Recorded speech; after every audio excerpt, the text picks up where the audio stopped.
we got a surprise return today or tonight. Oh, nice. What up, Playboys? The return. Yo. Everybody, I guess, but Jobe was aboard the Neverweakened. I caught him up a little bit, Jobe, but so the way we're treating it is like instead of just being asleep in a tent or something the whole time for missed sessions, like everybody's been at Butterskull Ranch. If they're not in game, like we'll call it in camera, like we'll call it they're out of frame. They're like over there also doing stuff, but not, the camera wasn't on them at the time. So that's what Joe's been doing. He has been, training up these orcs that are the friendly orcs, not the bad ones. And then Christian, the way we described him, and I didn't see this shit coming at all, but through some very diplomatic moves, or they were just really wanting to not use spell slots. They talked their way out of a fight with the remaining orcs that were at Butterskull Ranch after a huge giant fight. They fought. Yeah, he's running late. Okay, it's all good. So cool. And then instead of a little skirmish, they just Mando did some really good rolls and just role playing. They cornered me and I couldn't say no. So now we're friends now. And it was Mando speaking and Gryke translating. Oh yeah. The speak orc. Hell yeah. And not to culturally appropriate, but that's what this whole game is. Orcs are kind of, imagine like a Tibetan Sherpa vibe. The people, okay. My brother's actually been there and visited those people. But kind of in dress. The bears or the orcs? I think that maybe both. I don't know. Sorry, continue. So and it just so happens as the crew of the Neverweakened were on their way, I believe, to Tribor. They were, as the crow flies, they would have passed over Butterskull Ranch on the way there anyway. So, and when he says passed over, we actually have a Dragonfly as a ship. Oh yeah. So that's what he's referring to as the Neverweakened. Right. It was. I've replayed that part in that episode so many times. I'm such a nerd. Like when they went into a tomb and they thought they were going to investigate the tomb of Banjo Tet, which is another Fandalorian like Mando, but from a fallen. yeah, a bygone age. Exactly, and long time ago, yet somehow in the future. Yes, yes, and they did find it. Yeah, once in future. Yeah, Fandalorian. So. Yeah, speaking of Once in Future King, Gryke saw an inscription on one of the sarcophagi and spoke something aloud. It was in Primordial, he translated. And as soon as he spoke aloud, the tomb, the room that they were in began to rumble, and there appeared a stone that was previously hidden at the end of this room they were in, and in it was a hilt sticking out, and again, as Mando approached this hilt, they heard in their heads again after Gryke said translated something that the whispers they're saying in their head. It said, "Whosoever helms this jammer, if he be worthy, shall possess the power of Fandalore." And then Mando grabs the hilt, and just as he pulls it out, the whole room starts shaking, and the tomb, the coffins shuffle loose. Everyone but Null actually takes some damage as the vessel rises up out of the ground and shakes down, and Dragon magnetized, right? I was magnetized to the actual ship. Oh, yeah. It's like that scene from Prometheus where the guy wakes up the captain of the ship or whatever. Hell yeah. Freaks out. Yeah. Everything exactly. Everything just Yeah. And JD called it like the ornithopters in Dune, the buzzing, like insect.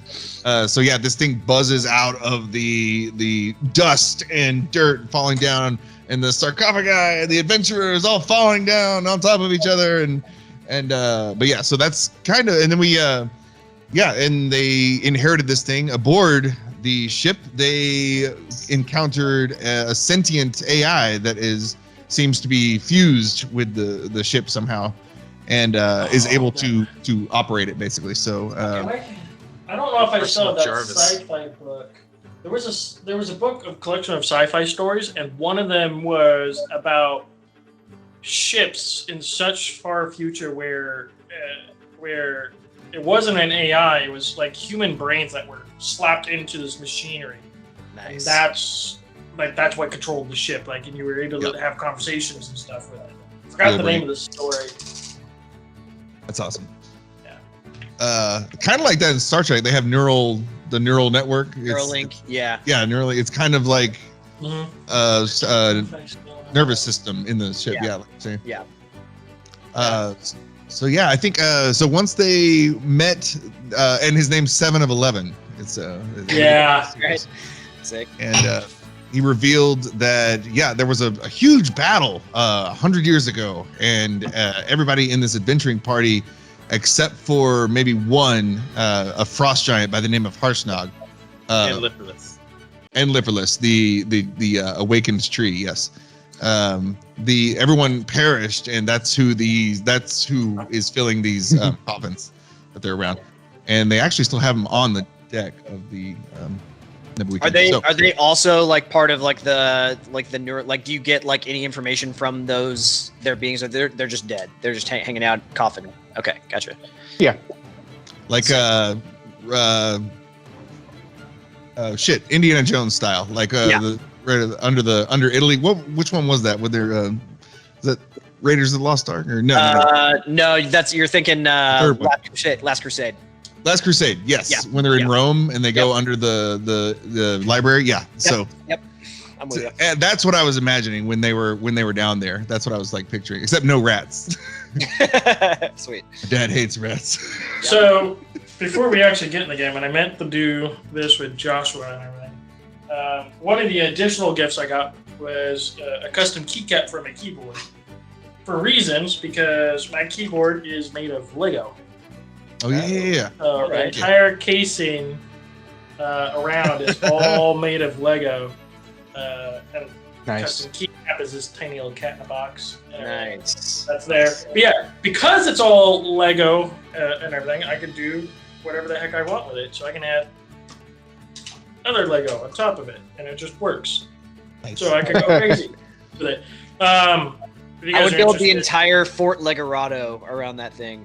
I'm working on figuring. I'm actually going to order custom parts, but little pieces like office furniture and stuff to kind of fill this, because this was supposed to be his desk and everything. I have a custom minifig from a friend of mine and everything that I placed on here. So this was like $100 for this entire thing, and you get the booklet that tells you how to build the keyboard, and it looks like a Lego, instruction manual and everything. Sure. And it's fully customizable. It's got RGB. You could program the firmware with its easy to use software. So you got all the crazy layers and keys. Like it's great. It's a 65% keyboard for it, but I just like it because it's Lego. Fuck yeah. Anyway, you were saying 100-year war? Oh, one of my core memories is Legoland, going there with my aunt and uncle. I've never been to Legoland, yeah. I was like 3 or 4. It's like permanently stuck in my brain. It's like one of the most amazing things. There was a kid we went to high school with that became, whenever they opened up the one in Grapevine Mills. Yeah. Do they have one? Josh, do you remember a skate park? Yeah, exactly. Yeah. Do you remember Luke Walsh, Josh?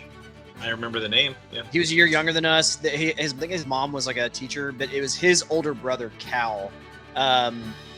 He entered like a contest. Like they basically had like an open contest to become like the head design master at Legoland in Grapevine Mills. And it was just like an open contest where it was like, build us something. Like build us your most, complex Lego, diorama or whatever. And if I remember correctly, I think he built out Fair Park. Like out of Lego. That's so much. Yeah. Like full on, like with the big Ferris wheel and everything. and won. And I don't know if he still does it or not, but I mean, for 3 or 4 years, he was the main Lego designer there, which is pretty cool. Yeah, if you guys are interested in the keyboard, I can link it off. It's not that crazy, but No, yeah, that's cool. I see that. That's like something my son would love. I just like it. I've been getting into the custom keyboard here and there. I mean, this is the third one.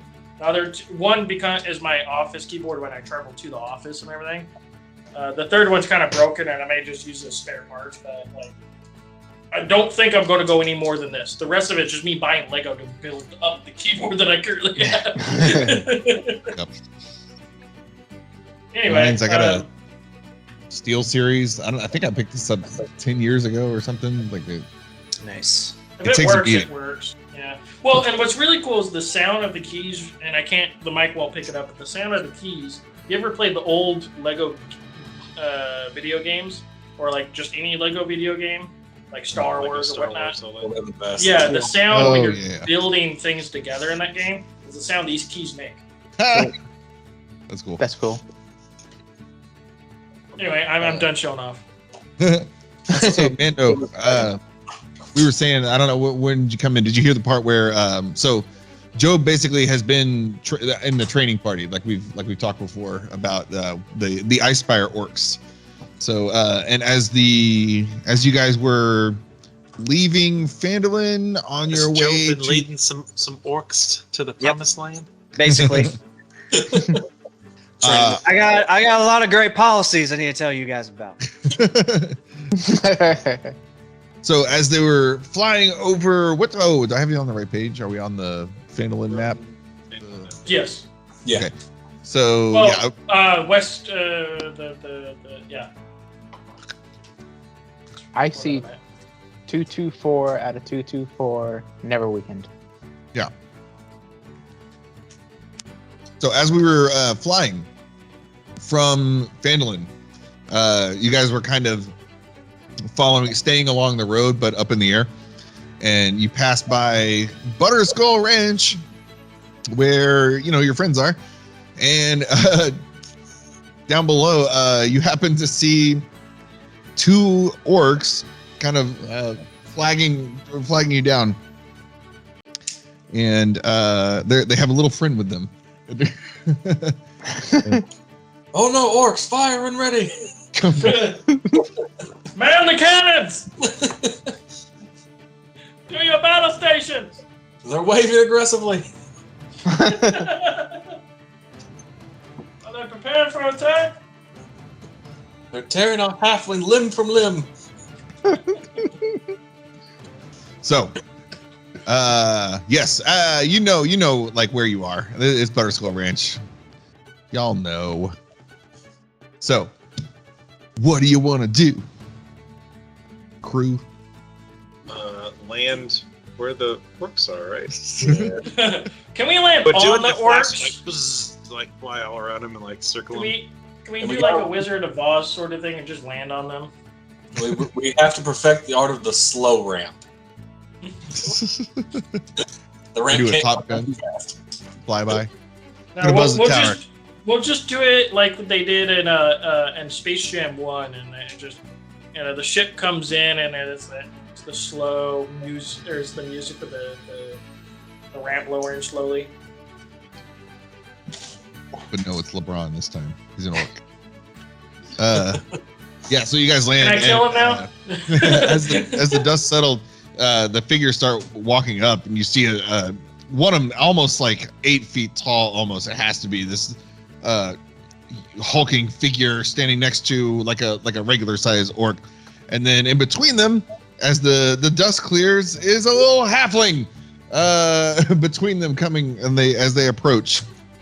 The female is yeah. So one's a female orc, and the guy is like, he's got a scruffy beard for an orc, and it's gray, and he's got like a lot of cool armor, and both of them actually are in a crude fashion, kind of emulating the Phandalorian look a little bit. Oh. So they've incorporated. I take a look at him and go, Man, who's your stylist? Captain hats all around. I would like your tailor's number.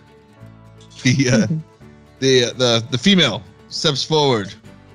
Oh, and she does like the the Roman. I don't know why she's Roman now. Roman. Hello, Mando. I am Murgen. This is Gubrash. Gubrash, the 8-foot tall guy, just kind of hits his chest and nods. We have brought you Jobe Eyden. He has been very helpful. But now you're done with him? Yes, no more snoo with Jobe Eyden. Cal just was like, She looks down at Jobe and gives a whapa slap on the ass. And Like I don't know who's next. I'm wearing like cobbled sunglasses, and like I kind of like step forward and like slowly take them off, and I'm like, I'm back. you hear, I don't know who's standing next to Null, but Null like leans over and he's like, snoo. Mando just goes, you son of a bitch, you're in.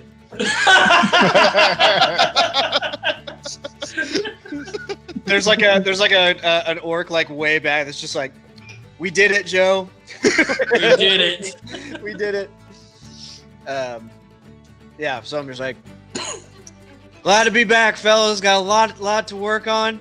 I know we are entering a new phase of the relationship, and a new phase of the journey. And I'm very proud to lower inflation with you guys. And like so, after the quick readings, Mando will reach back into his pack and pull out a horn. Say, I think you would best use this, and gives you a horn of blasting. Fuck yeah! We add that to the old inventory. Null leans back over. He's like, is he friend or foe? Oh, Job's a good old friend. You met Jobe. I met Joe, but he disappeared shortly after me joining. Yeah, Null was still kind of cautious of everybody, really, at that point. Yeah. He's warmed up though. Everybody's kind of been through a lot of shit. That's why he asked before attacking. Trauma will bond like no other. Oh shit, Sean, do I need to roll D100? Yeah, go ahead. Okay. In addition to the horn of blasting. I mean, that just feels like a Jobe. wow. Oh god. Oh wait, I already know what it is, right? That's what Null rolled. That's a wand of Wand of Wonder? You rolled a fucking Wand of Wonder? Nice. All right, that's what's up. Literally, I pulled out the card, Wand of Wonder. So I can quickly run. I love these little cards. And then the same thing, I got the Cloak of Protections and everything. And then instead of a robe of useful items, I keep forgetting the name of the thing, but wand of wonder. The bandolier of patch. the bandolier of useful items is what I ended up with.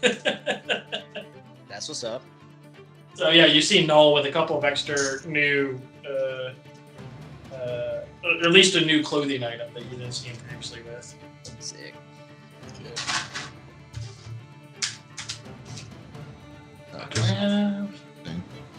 Wand of...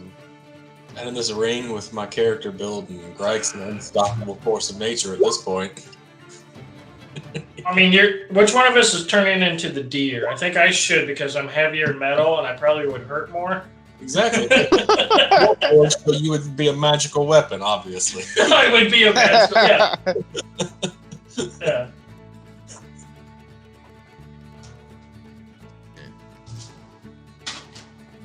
Okay, there we go. Kristen, you see that in the Roll20 chat? That's a lot of text. Yep, got it. Anyway. I've got it. I just equipped it in my my inventory. Beyond. Yeah. I need to go in and actually pick out some of these spells for this.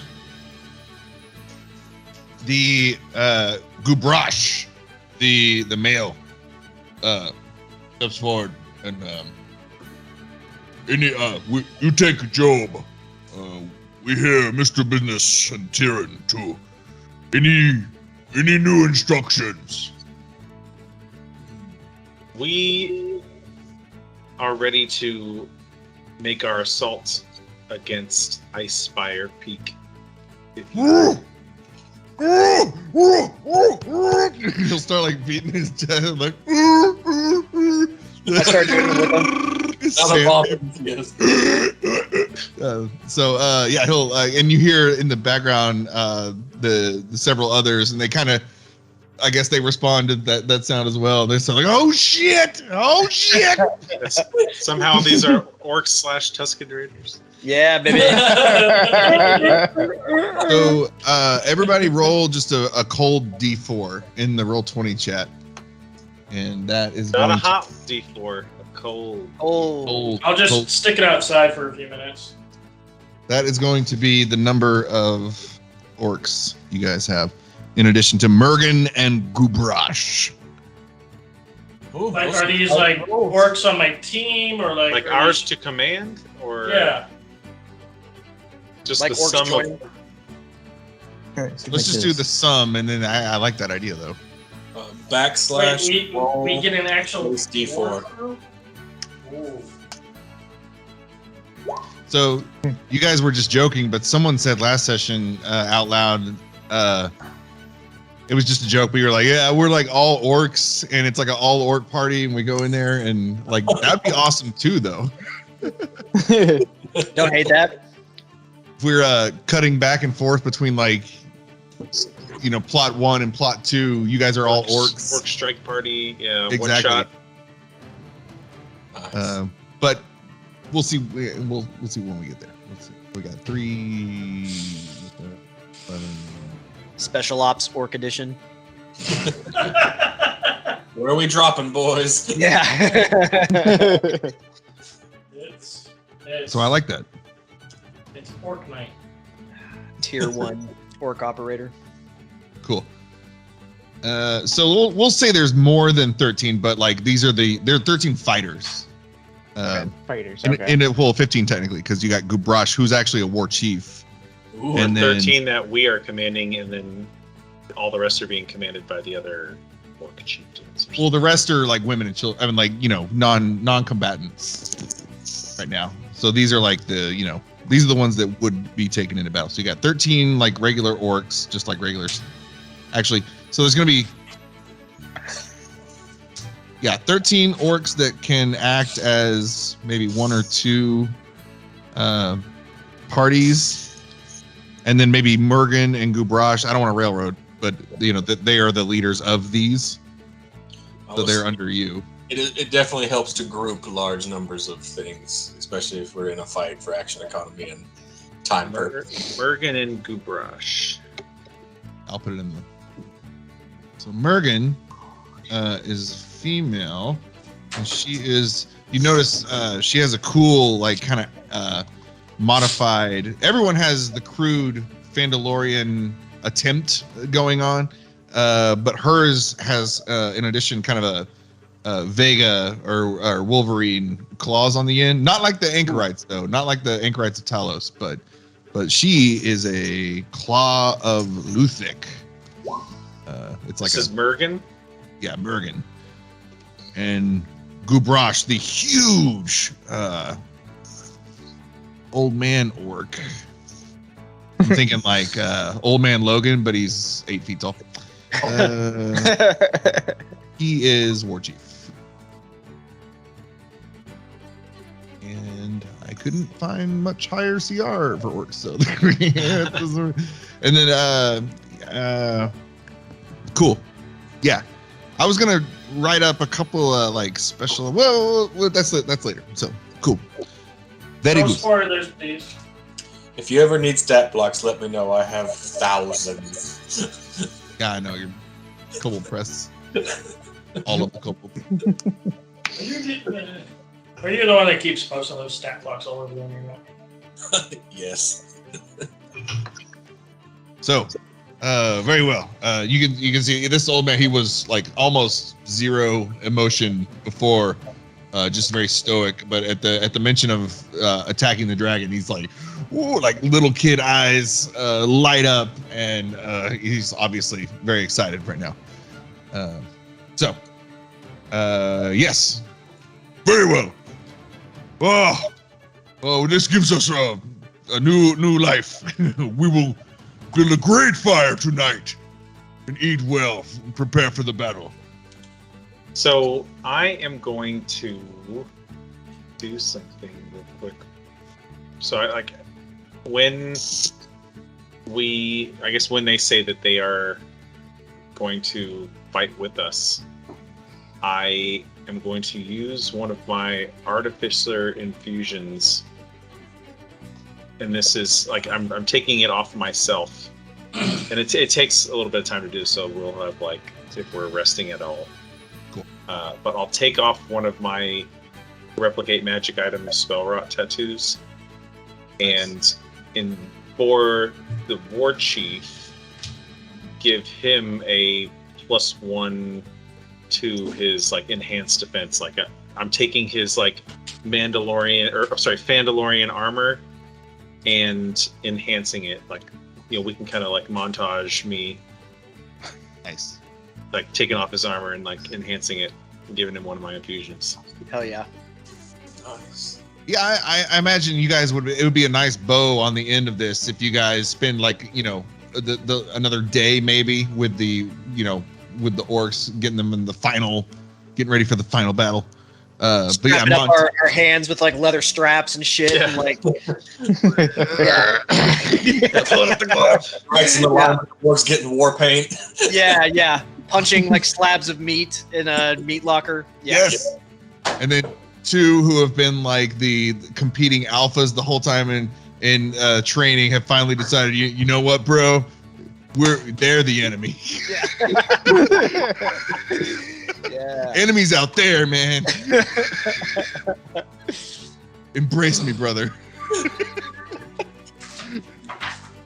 Yeah, all that. Okay, so Christian, when we've leveled up, they've kind of different players have sometimes described why they took certain spells, or like when you or items too, or whatever. As Jobe, you don't have to. By the way, I'm just dropping this on you, but like I think it's pretty self-explanatory why I chose my multi-class. yeah, well, that one worked out.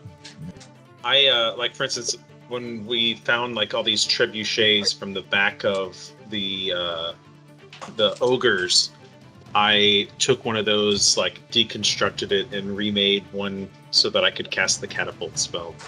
Nice.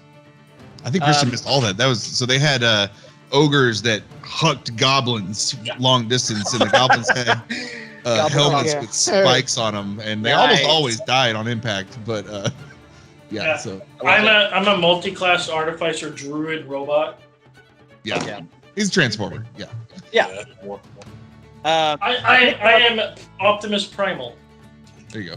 I picked up Liamon's tiny hut, Nice. which I've been using to have like sit downs with the orcs, like during our time together. Just to talk about policy, man. We're just talking shop. I'm pitching ideas off them. They're pitching ideas off me. It's a conversation. We're having conversation. If any of them Be like decide a to stay the night, sauna, that's like on them. everybody's in towels. That's right. I'm a big tent. I'm a big tent guy. You know what I mean? I'm a big tent guy. So this is me having a big tent moment with all my. So we just get a portable home. Pretty Yeah, nice. basically. Yeah, I fixed the housing crisis. It's a tiny hut, but Yeah, but it's Liamon's tiny hut, so I can fit medium-sized creatures in there too. Well, and the thing is I don't technically go to sleep, so I just stand out the hut, standing guard. I turn into, a robot guardian. So you don't have to include me in your questioning of how many people you can fit in that thing. Yeah, I get And 9 creatures of medium size or smaller size in there with me. So, Nice. but yeah, outside of that, I picked up Dispel Magic. So like nothing super fancy, but Always yeah, important. I mean, Oh, and I can dual wield now too. So There you go. I picked up Primal Savagery, Fairy Fire. Just kind of some of these spells come directly from the Wand of Wonder, so all the things in there. That automatically pops up. Yeah. Entangle I picked up because web seemed to work out very well, so why not throw Tangle in there? But I get all the cool things that come with Wand of Wonder, like Fireball. yeah, And now y'all got two. I also get those now too. Yeah, this, So, is, Yeah. this is a problem. minor addition. This is a problem. Yeah. Well, and then I got So much lightning damage yeah. that his wild shape form is permanently disfigured, but now he has resistance to all damage. Ooh. I also got a Dang. Moon Shickle, so I got a +1 weapon. Yeah, and then Cal got struck by lightning, so he jumps every time lightning sees lightning. Yeah. You're gonna have a bad time. Oh yeah, Two Cal. times I get hit, So I there's almost die. Cal's a Hey, new Cal. player or character. Not actually new, but Aaron is playing Cal. Cal is Peace Cleric and frequently drops to 0 HP From lightning. from lightning. Is this like stealth? Like, are you channeling this lightning like through your deity, or is this just I'm No. just getting hit? I'm getting hit. Thor, give Okay. me power. Okay, yeah. I've got hit. That's what I said. It's You know, like he a punches like a hard. self-flagellation kind of thing with lightning. That we're just like, I just have to show my Nah. devotion. Or Yeah. The or first- what, The first round, I get hit once and I go down. but okay. They find a ship, Second he round, falls I off, he goes almost down. die. And there he goes. There goes. Tom. So lightning, Cal, it just jumps now. He angers the Thunderstorm? gods by Nope. trying to heal the players who are already overpowered, so he gets a Yeah, little yeah. Love it. Yeah, most of my spells are just healing, except for a spiritual weapon and a guiding bolt. Sick. Those are my two attacks. Guiding bolt's a good one. Yep. So, I believe, yeah. So we go to the training montage, and we were going to Tribor, correct? So should we go ahead and do long rest since we're doing our training thing? Yeah. Go ahead and take on this. All right. So in my conversations with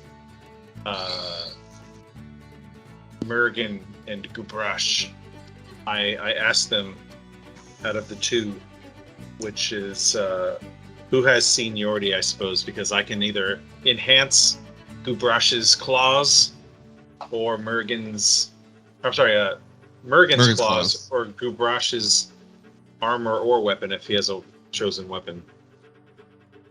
Of the seniority, I mean, Murgen definitely she does. I'm imagining Acquiesces. Caesar. They're not apes, but Caesar,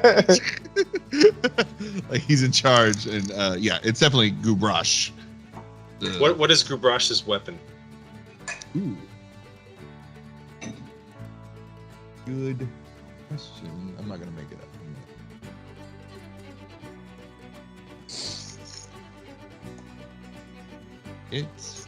He is wielding a great axe.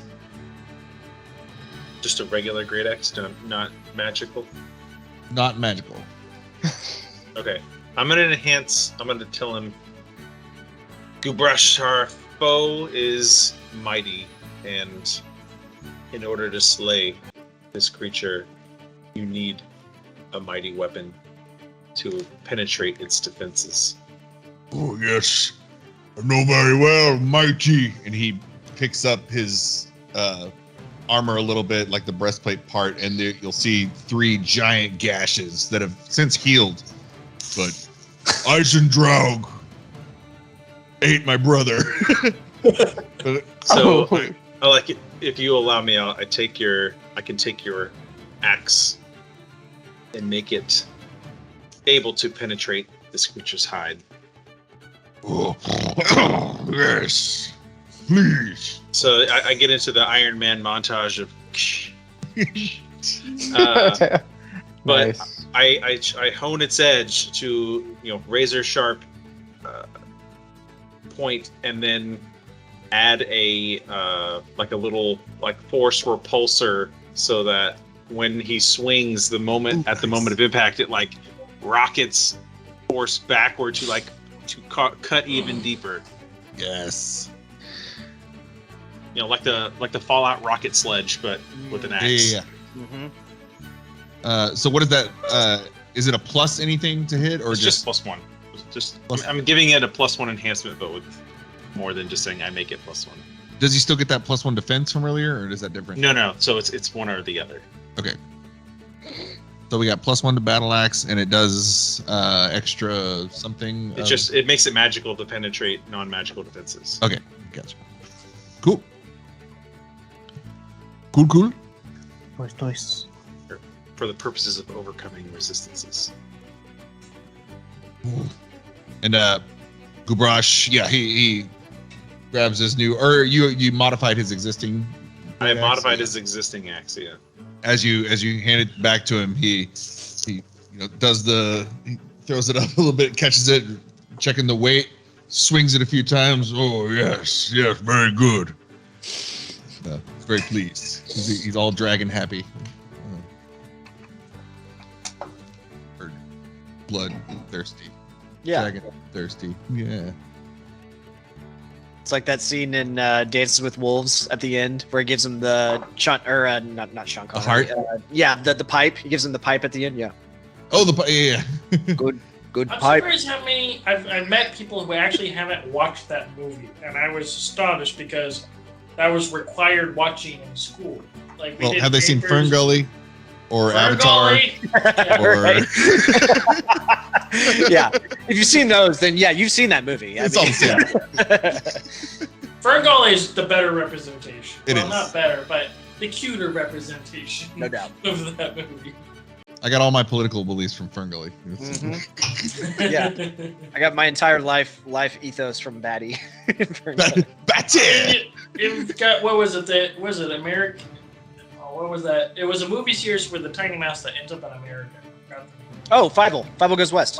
Yeah. Or Fievel is the first one, and then Fievel Goes West is the second. Five Goes West. Yeah. Yeah. American Tale. American Tail. Yes. Yeah. That'll teach you some things. Rat. Taught me I was a furry.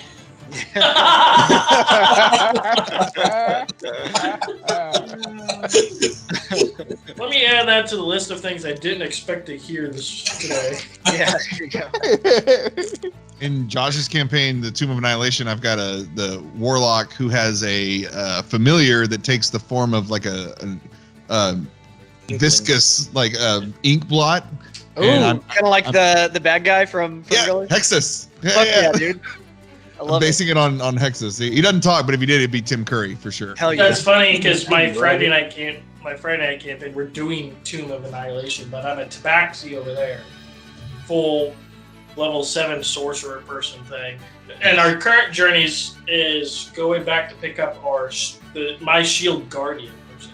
Because like we left it, we fought the red dragon and it melted the hand that I controlled him.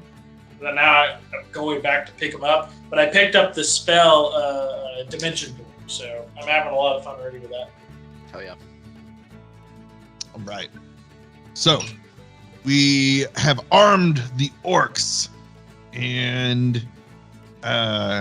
it's funny you see the little kids right in part of this montage. There's little scenes of the little orc kids, and they're playing like good guy bad guy with little blasters, like Mando's blaster, but there's just sticks, pew pew. Some of them will be anchorites that they'll pick up a hog that's been recently slaughtered, and they'll put it on their head and then play. Oh, I'm an anchorite. They're running around, and then the mom stops them. Stop it! We're gonna eat that, and then she'll like bite directly into the hog head. So yeah, lots of interesting scenes. But then so one day passes, I guess, and we have a long rest. What do we do after that? Where y'all going? I'm calling you out. We're going dragon hunting.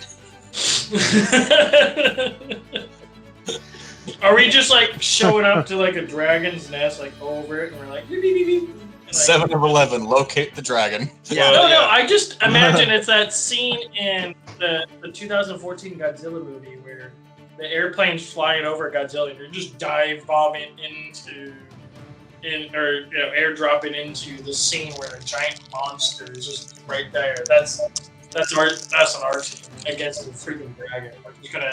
I'm kind of seeing like a more of a Black Hawk Down kind of deployment. Oh yeah. Yeah. So one thing I am wondering is, I want to ask the orcs what their home territory looks like, so that maybe we can get a lay of the land of how to approach to attack the dragon. And also, I imagine it's going to be very cold, and that we should probably like gather up some furs to insulate ourselves a little bit more, so that we're not like fighting at a disadvantage. Good call. Mando in particular, with all of his armor, is like, yeah, I'll probably need to pad some of this. Yeah. Don't want to freeze up out there. Snowshoes are important. The cold. Sometimes it makes the blade stick. Ooh. Oh, thank you for reminding me. I need to go. I gotta take a pill. Yeah, y'all. Yeah. Pills, drinks. I need to look at it because I wasn't ready. I mean, so I'm at a conflict. Do I pour me another drink of Blanton's, or do I keep this for a while, let this kind of ride? It's nice. Because there's not a whole lot here, and it's not the cheapest bottle. It's the most expensive bottle of whiskey I've ever had. Yeah. So I think I'll save it, but I do have more. I need to go on a specs run or like total wine run. I want to get some mixing whiskey for mixing with eggnog, and then I want to do Ghirardelli chocolate and screwball for mixing those kind of shots. Whiskey is good. I will recommend though, and I don't normally like rum, but we got some free rum at work. Don Cu from, I think it's Puerto Rico. Holy shit. And that was like our featured cocktail or whatever. Like, we didn't drink it on the call, but like I actually did it at home. Holy shit. Don Q rum and eggnog. Really? Really? Fantastic. And I am not a rum drinker. I am not a... I was going to do Fireball and eggnog. Oh, that's probably good. Yeah, cinnamon. Yeah. Costco has an eggnog out right now that is wine infused, also very good. Oh, okay. Sean, which Don Q? You remember? No, he just gonna go get the bottle. Don Quixote. Yeah, they've got like 20, 30 different types. This one might be pricey. This is the 7-year reserve. 7-year reserve. Okay. Reserva. Oh, añejo. I think that's the important part. Reserva? So it's, you know, tequila, how they, the añejo is like they age it in like an old whiskey, like a used whiskey barrel or a used bourbon barrel, whatever. So same thing here. They take the rum. I think rum just by itself is clear. And then they'll age it in a barrel that has been used to flavor whiskey. Nice. So, yeah, it's fucking badass. It's not bad. It's only like $25 at Total Wine. Yeah, look at, okay. Oh, nice. Oh, yeah. I am not a big rum drinker. Like, I've done like Kraken and same. everything, but like, you know, give me a good rum and we'll see. For a hot second, I thought you said, I'm not a big rum drinker. I've done crack, but other than that, That's what I heard too. I was like, I was alright. about to say. No. That's what I heard. I've had Kraken rum. Daniel goes hard. Yeah. Yeah.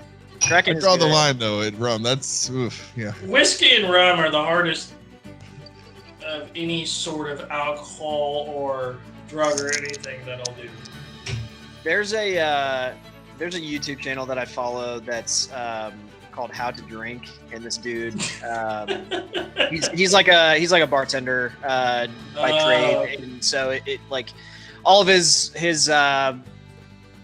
videos are like, how to make like the perfect old fashioned, and like he like goes into like he like breaks down like types of liquors and stuff, and so he did one on spiced rum in particular, and like spiced rum apparently is like a fairly new thing. Like as far as like liquor goes, like it really didn't start hitting shelves until like the late 60s, early 70s, I think.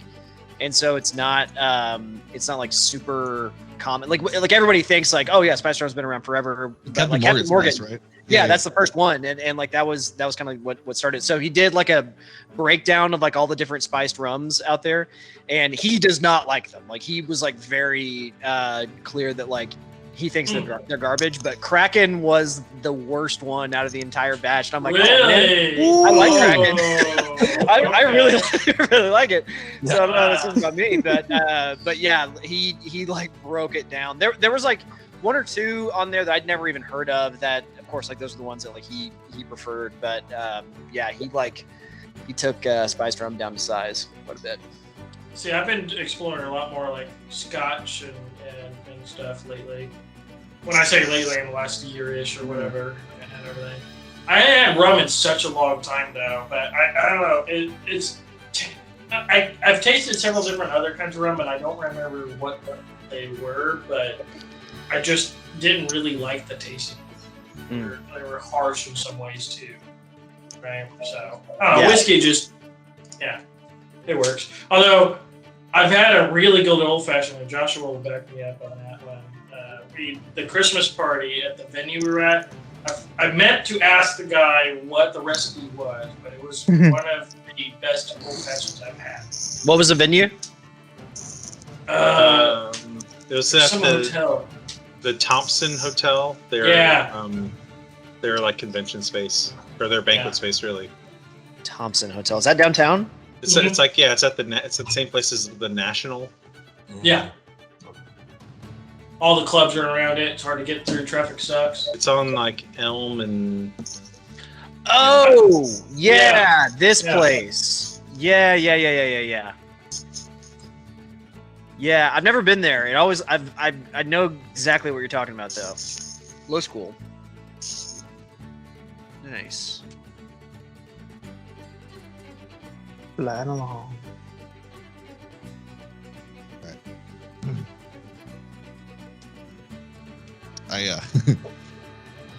Like I knew in my head what was going to happen. I just hadn't physically done it yet. We distracted you. Sorry. No, keep talking. I'm like, keep talking, please, God, keep talking. He's like, I gotta do this soundbite. Stop. Keep going. Throwing this shit together. I'm just trying to think like, how can we most efficiently? We need a kill spot in the mountains to bring the dragon down, and just concentrate fire. Have the ship keep from taking off, and then just hammer it down. Does anybody have sneak attack? I don't think so. No. Damn. I'm a robot. Like I've got a rogue in my other campaign that, and I have Find Familiar too, so I can use like Find Familiar to distract the other guy, and then so long as like like an ally is within like 5 feet, since that's the ally, I get sneak attack on basically every roll with that. So Nice. And as far as 7 of 11, at this level, I was gonna nerf his low attack, but I'll limit it to just 1 attack per round. So we're gonna flavor it as phasers basically, but it's gonna be fire bolts at a You mean lasers? Like lasers. like Mando's? Are Correct. we- By the are way, we- I'm looking through my spells and I have enlarge, reduce. I do too, but I only get it from Wand of Wonder, so I've also got larger. I can do it all the time if I pick it Cool. up. Yeah. Or I can do Simply- enhance ability. Because against the dragon right now, I've got my Dragon Slayer Greatsword that'll do 5d6 plus 5 of damage for every hit with it. Would you rather that? Well, I guess if I give you bold strength, that just gives you advantage on strength checks, which you already have. Yeah, I'll have that if I'm raging. If I give you Bear's Endurance, you get 2d6 10 hit points and advantage on Constitution checks. There we go. battle map. Oh no, that's Yeah, because I was probably gonna start out with the wild shapes in my back pocket for a little bit and try out this new sword. Well, depending on how the battle starts, 'cause if the dragon's in the air, obviously my staff is the way to go to blind it. But if we get it on the ground, I'm switching to that sword and lay it into it. Yeah. Because then we've got just about everybody else has got pretty good ranged options. Okay. I don't want to put y'all directly to, so this will be the orcs kind of draw on you guys a map of what to expect.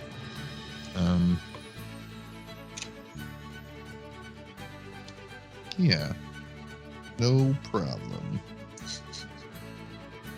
Your hand. So, yes. Y'all can't read maps, apparently. -1. Gubrash picks up a stick and holds it kind of like that movie Hero. I remember like the Chinese calligraphers, the way they hold the brush. It's almost like Yeah, that was Hero. this like get my spree. Anyway, Gubrash holds the stick like that, and he starts to draw. And that color. See that. He explains that there are really 3 parts to Icespire Hold, the home of the Icespire Orcs.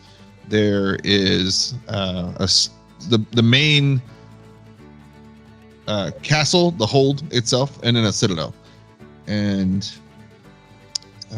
yeah, so this is gonna work. Okay, undo. Cool. And then to be prepared. So the first level of the hold is located at the top of the mountain. It's very difficult to reach, but maybe not with your ship. I don't know. So he's got like there is a bridge that connects the bottom floor of our home to a gatehouse. A sort of a bastion, but it's next to us. And then there is a roof of the main house, or the main hold. So it's going to be kind of similar, same shape. Just imagine the same shape.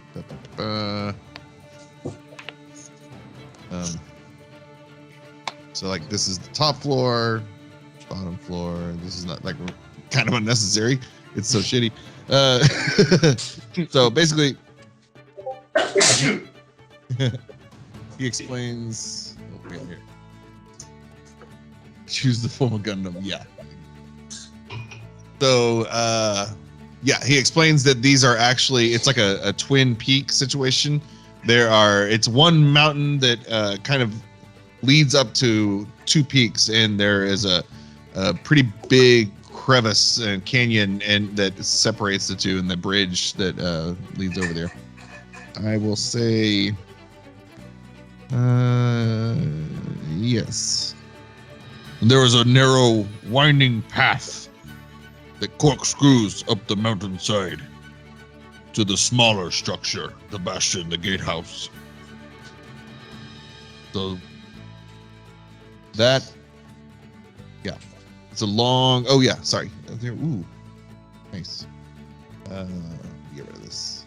Get out of here. He explains that the walkway. So at this point, this will be like the entrance to the gatehouse, and then the top of the walkway snakes down the mountainside, spiraling as down the mountain, and kind of there we go. So he explains the way we would come on foot.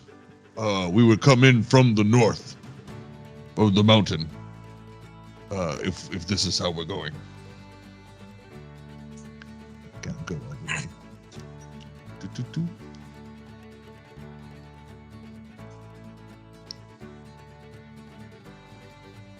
I'm like over here. So there's that.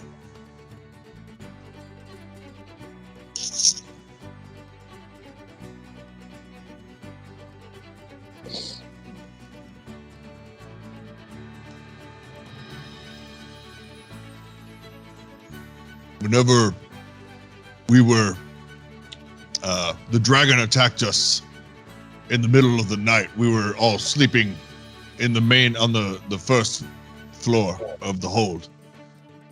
And as soon as we were woken, several of us had already fallen just from the rubble that fell on and there were even some little ones that fell. As we rushed to grab our weapons, several of us were caught in a gust of freezing air, and the whole what's that thing? The what's that holder where you put all your weapons, like a long line of weapons? A rack, rack. Yeah, just a rack. Yeah. The weapons rack. As we raced toward the weapons rack to defend ourselves and slay the beast, its cold breath froze everything in place, and we were unable to defend ourselves, and it just picked us off like rats. So we ran. We grabbed what we could and ran. And I am leader now because my brother was slain and eaten. But I never wanted to be leader, but this is what it is. But we appreciate your leadership, business boys. And we appreciate you so Random much. citizen. Yeah.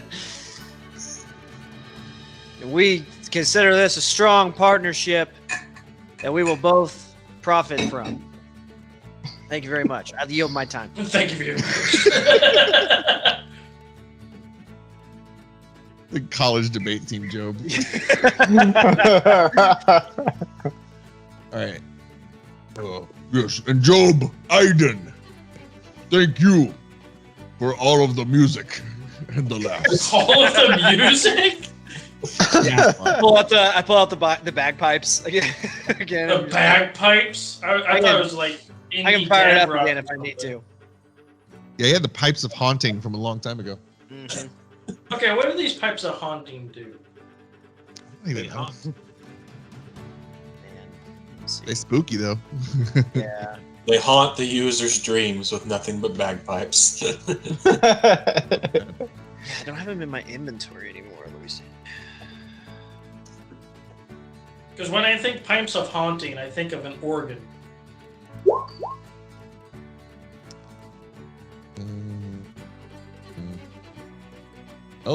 Frightened. You can play it's a DC check of 15. DC 15. Frightened. Yeah. Nice. And you can protect friends. Yeah. Nice. Well, Cool. it specifically states hostile. It doesn't say friends. So if somebody's mad at Jobe, it can still work. Yeah. File that away. Shit. Okay. And the last time, I mean, we fled, and there were several attempts, not several, there were 2 attempts to regain entrance, but the dragon has used its breath to freeze over much of the entrances and steps and floors. So I worry that our home is now just completely covered in ice. It was already cold always, but now it's like ice. So it's cold. Very cold. What is cold? Where your gears won't move anymore. Yeah. It's the absence of heat. I just need some oil and I'm good to go. Nice.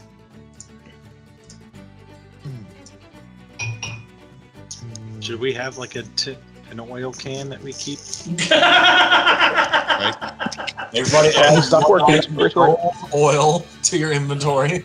You have to expend 1 action in the middle of combat to oil Null in the event of damage. That's a question now. If I douse myself in a flask of oil, am I harder to grapple? I mean, Oh! Discretion, baby. I would think so. I'm more flammable, but harder to grapple. Yeah, Yeah. I would think so. Yeah. Greasy boy. I would market it as disadvantage to be grappled specifically, but at disadvantage also to not catch on fire. Oh no, I mean you catch on fire, you just take more damage. Like There you go. Double disadvantage to opening doorknobs. Yeah. Can't open potions at all.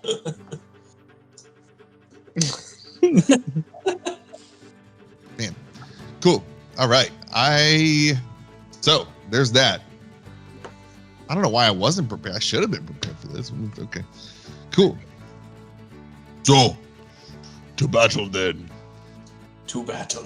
well, so can we fit them all in the? I was literally just looking that up.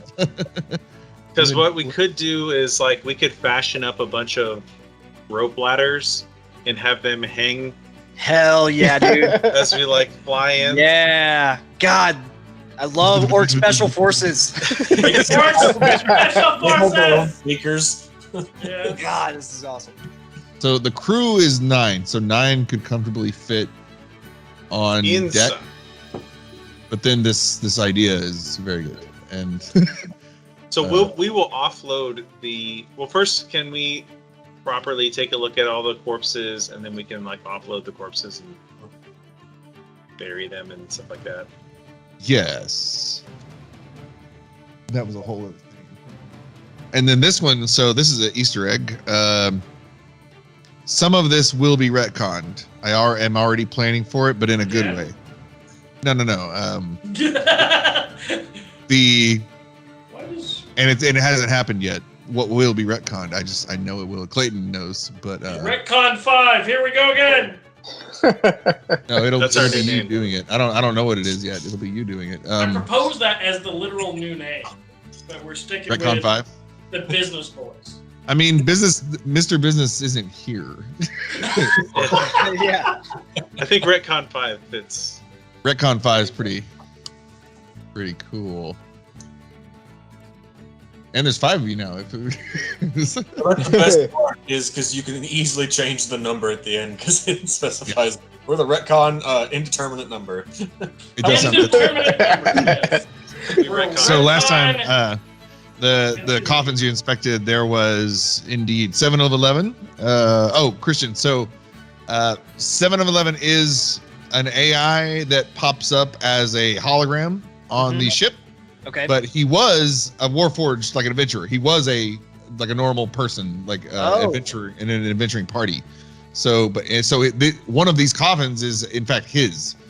And Great. in addition, there was Princess Kreia, and then Juke Landflyer, and Banjo Tet, and Crunchaka. Crunchy for short. Crunchy! And that might have been it.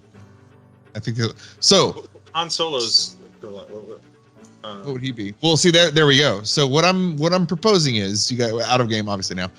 What I'm proposing is, y'all remember Clayton suggesting trying to put together the level 20 one shot?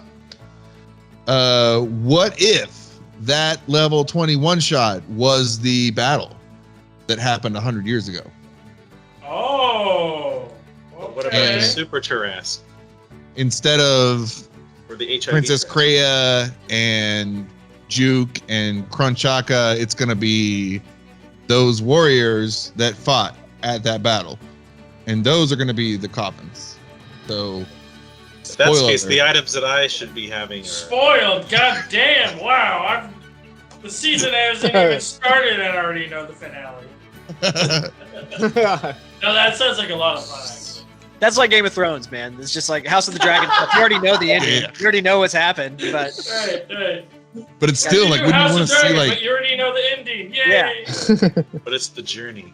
yeah, exactly. It's the Exactly. journey. It's the sure, people. and there's still, the spoiler is so deep that it's even if I tell Clayton what it is, I'm gonna like know the very end game here. So cool. So these names are just temporary, they're placeholders. And I didn't want to force it because I don't want to force our character. And I want to play in this one, so I want to be a player.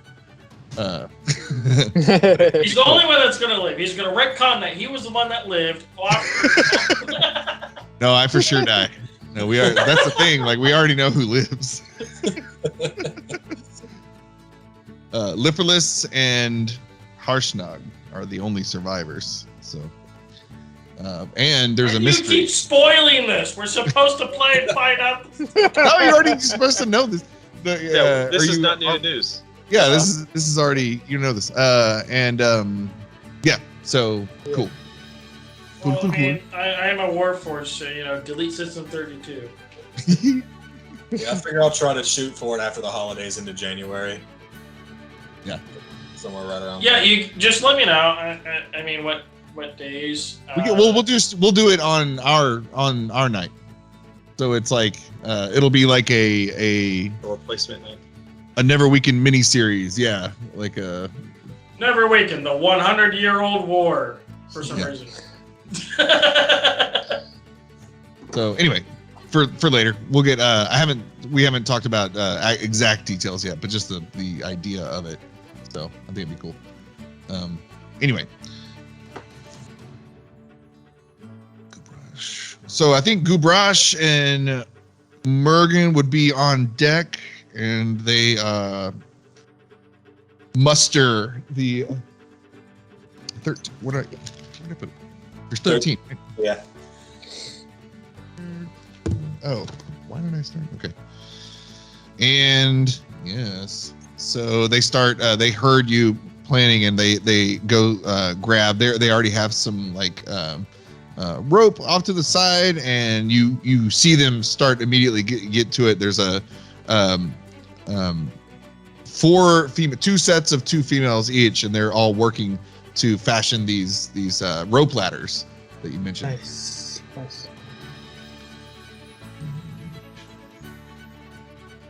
Yeah, so I'm gonna retcon something I said earlier as I do my prep for this fight. I didn't take away my Hex infusion. I took away my enchanted focus instead. okay. Well, I still have Hex. I no longer have my enchanted focus, which gave me just a +1 to my attacks on okay. spells. So now they're down. Change. Okay.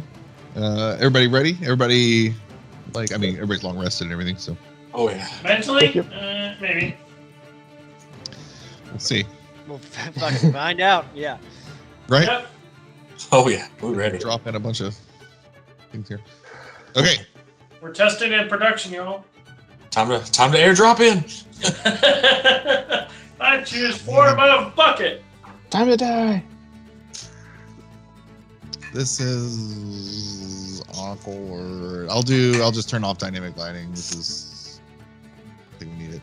We're gonna you guys coming at the start of a fresh day, maybe, or I guess it's mid-morning. Early morning drop. Yeah, I think we're gonna catch him by surprise. Ideal as much dragon time in the hunting. daylight as Yeah.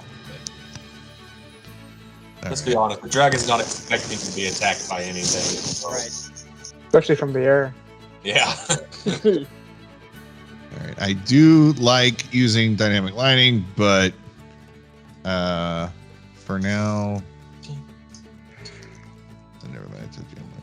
Wait, did I draw this map? This looks like a map I draw. That is Gubrash. Actually, this is better than what I could draw because I couldn't even. Yeah. All right, dragging us over. I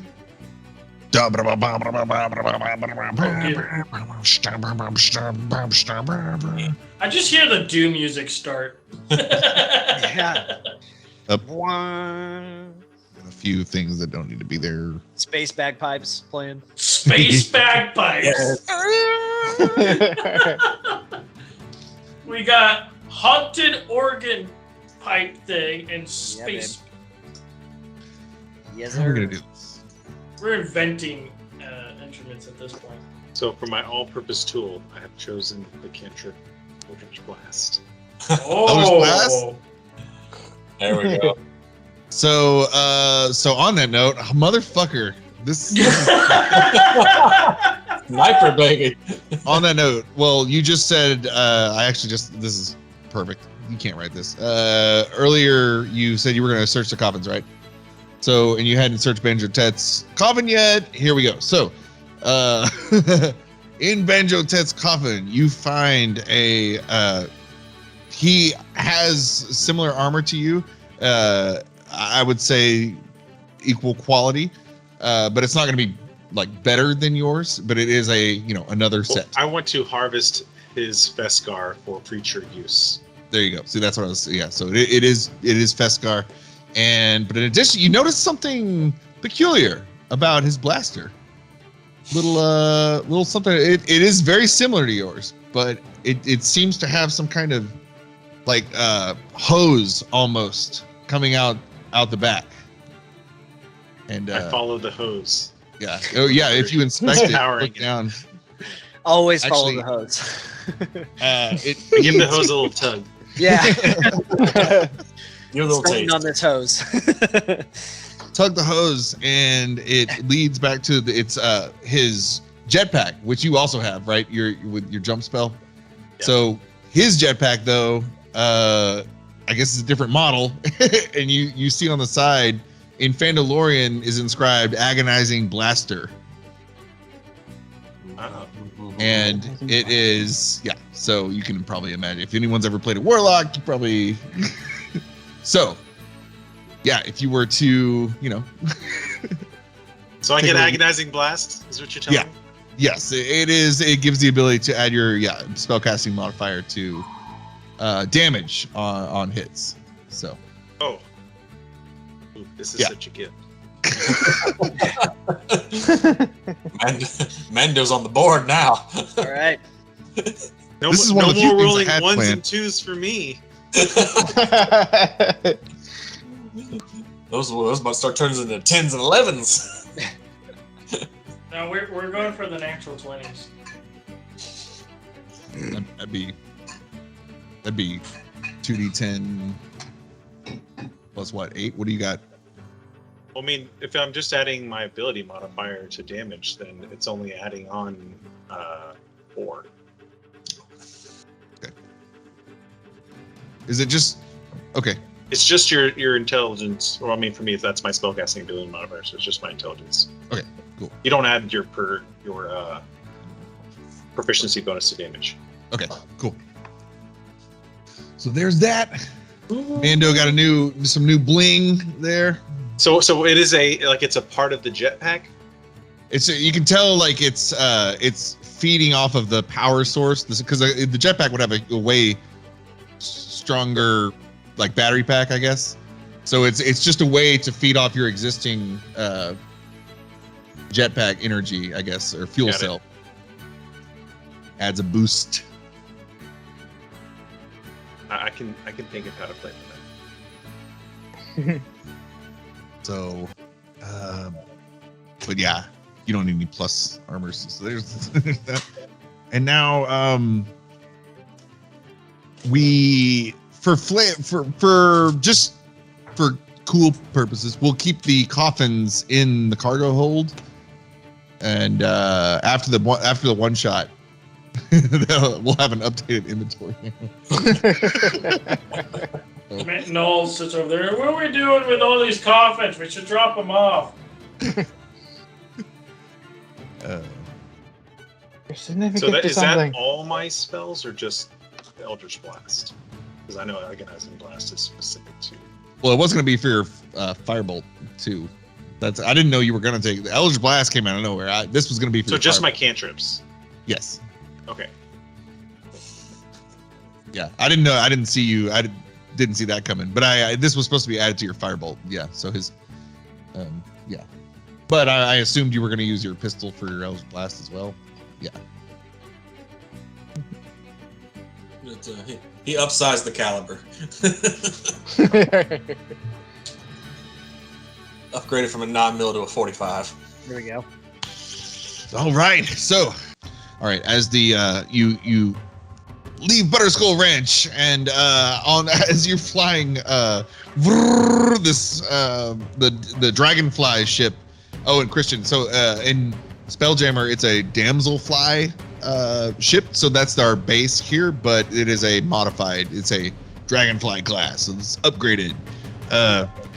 Tears through the the otherwise pretty docile surroundings of Butterskull Ranch, but as you head toward the mountains, the wind starts to pick up, and everybody noticeably, especially everybody not acclimated to the climate in the cold, you guys are pretty chilly. But if you, as you ascend the mountain and the visibility starts to decrease, the precipitation picks up, and now there's flurries in the air, and the sound of the wind. You're no longer like well, actually, yeah, you would still be the loudest thing. So the Neverweakened is still pretty loud, but the wind is starting to like approach its level, decibel wise, and as everyone's kind of teeth shattering, looking around and sharing. You look over and the orcs are like just fine. They're just totally at ease. Oh God, Siri, no. Siri would like to play. So yes, oh shit, I keep forgetting his name. Gubrash. He sits there, and it's almost like someone like enjoying like the sea breeze almost. It's like he's at that level of comfort. Big breath in, home, and you can like a calm smile of his face. Like he's holding his axe. He's staying serious, but he's almost nostalgic right now as you approach. And yes, we approach the mountain just up ahead, and now indeed the wind is pretty harsh. Visibility is limited. You have the whole map here, but I'll say you're at the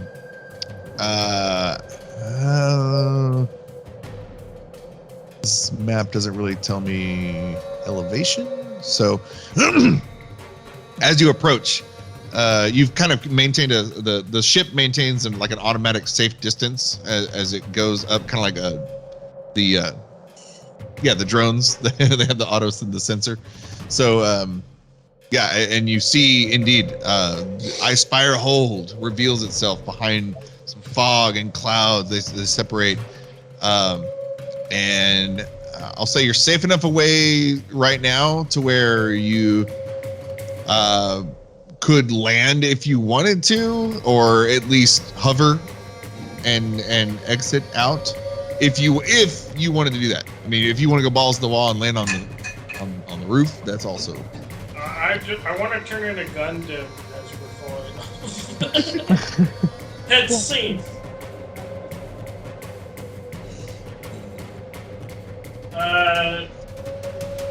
Okay, what's the scene down below? Below you, under the ship, there's dangling orcs, all ready to bloodthirsty, ready to take back their home. It's pretty barren up this high. There's no more trees. All you guys, that was like several hundred or several thousand feet down. So at this point, no wildlife. The cliff sides are almost frozen themselves. It looks like a permafrost. The rock and just almost. It's not, but you would almost think this thing is carved out of the mountaintop. Well, I wouldn't suggest we drop here. Can we get closer? As I ask the group, as Null like looks out the window, is like, yeah. These old knees can't handle that kind of drop. can we get a wheelchair for this man? Like, Oh yeah. Might as I'm well an go, artificer. I could go make one. go to the roof. We're not exactly stealthy Yeah. anyway, so might Oh, as well no. be hot and loud. So, are we still keeping in the fact that I do the magnet boots and everything? Because I could just walk to the That's true. just drop. That's pretty cool. give Null a couple crossbows and just have him stand. Oh yeah. Turn around. Let's go back. Alter it. I'm ready to nullify people. Yes. Nullification. So we're so is that everybody? Yeah. So we're Yeah, going to the Should we roof. just drop Yep. people in on this catwalk that's kind of going in between the two buildings? That might be I a like decent that idea. entrance Actually, place. because we can. Like a two-pronged attack. Maybe have the orcs come up from the pathway, and then we come in hot from the top, kind of pincer attack type thing. Draw the dragon. Well, then we Where would the need ship is. two. We would need two different groups to attack both of them, right? So half of us go. Well, I don't know. It seems like this side is a little bit bigger. So do we want to split half and half, or do we want to go 70-30? Well, I mean, we kind of are following the orcs on like where to go, right? They kind of know their hold. That and was can- my understanding. Yeah. So I turn or I yell out to Gundraug, or sorry, Gubrash. Gubrash. Say we drop you. Where should we drop you? We will follow. We don't know. Yeah, I imagine like helicopters. So you guys are yelling. We don't know where the dragon is. You can see, and he points to the northwest corner of the lower floor of the hold where you guys are.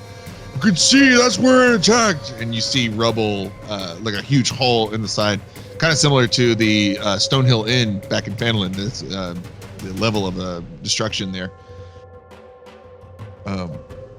We don't. I mean, we can't. From where you are, you don't see the roof yet. You would have to ascend a bit higher.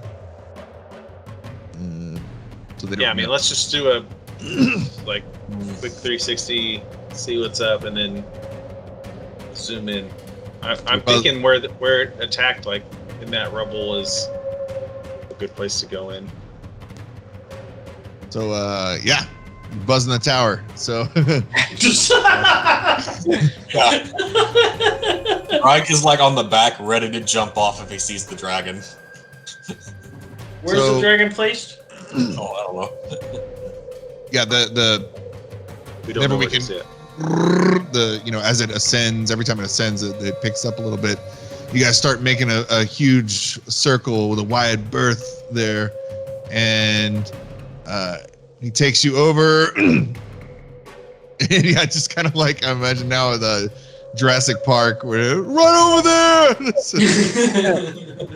And as you creep around the southwest corner, there's like here has been great destruction. The whole wall is gone, and he kind of reacts like, "Oh, it's worse now."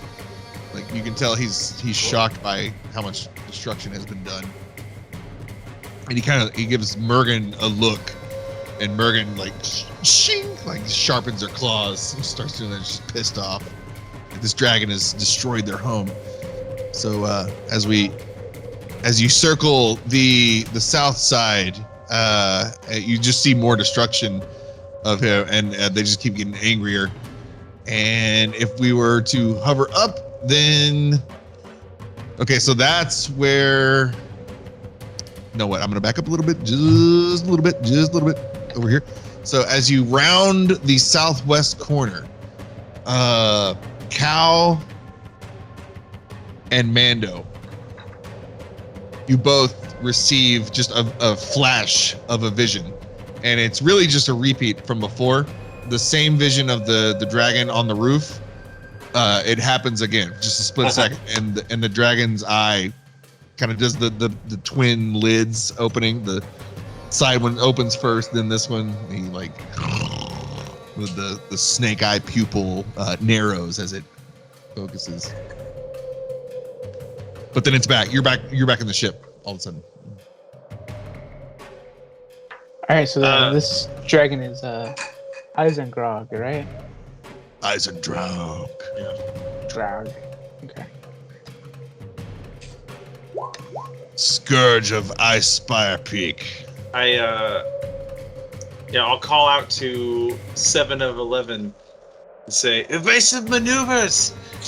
Get these orcs to the ground before they get knocked off.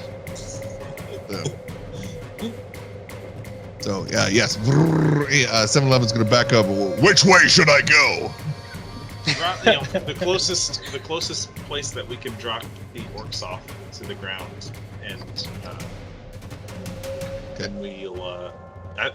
Do we want to stay in the ornithopter and try and lure this dragon to better fighting ground?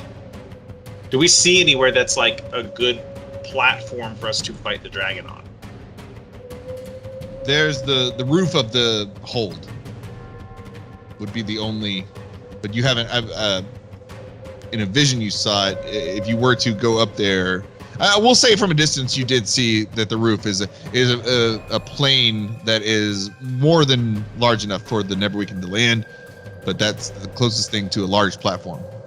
Oh well, then I would direct 7 of 11 to land there so that we could properly call out Isendraug.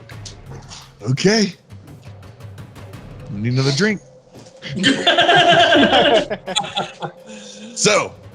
Well, I mean, that's what I say. Everyone else is free to chime in there.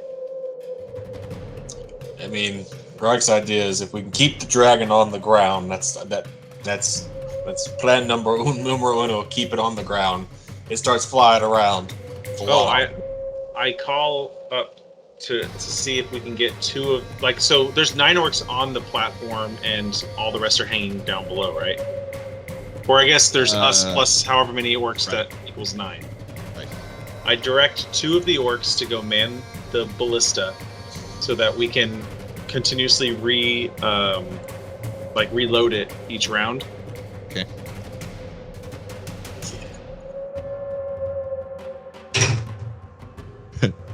Well, that's fine. I was gonna have him be like, ballista.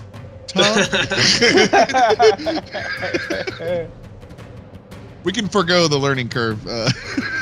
I mean, aren't they familiar with this this castle? So like technically they should know, right? Oh no! So this ballista is on the ornithopter. Oh, I gotcha. Okay. These are like the creme de la creme of the orcs. These are the orcs. Yeah. They're multifaceted. These aren't like grunts. Right. These are the warrior orcs. Intuitive. Yep. I point to one and say, "You load, you aim," and then I guess the third one has to fire it. You aim, fire. We fight. Is it 3 actions for the ballista? Did you give that to us as a handout? It's in my Spelljammer book. I know that. I don't see it.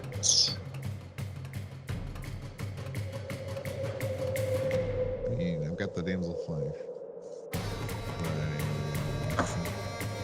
Oh, the Neverweakened here. Yeah, so the ballista is 1 action to load, 1 action to aim, 1 action to fire. So with 3 people, we can fire it every round. Nice. Yep, that is cool. And it does 3d10. Beautiful. At a range of 480 feet. And then,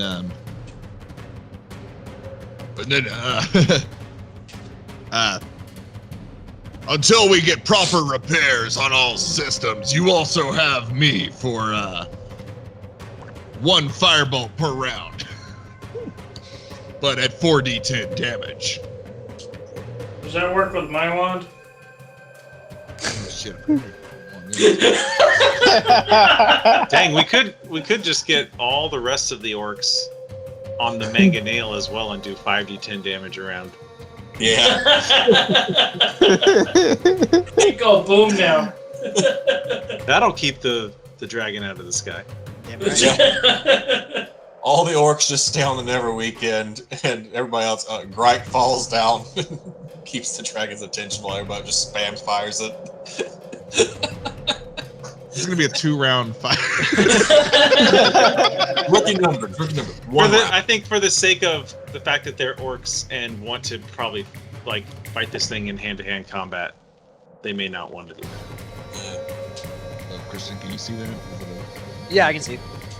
Like so you know, damselfly, little dragonfly, and there's yeah, like they were saying, two weapons. Is the mangonel at the bottom, right? Yeah. That's the one that's more like a Fires a stone versus a bolt. Gotcha. Okay.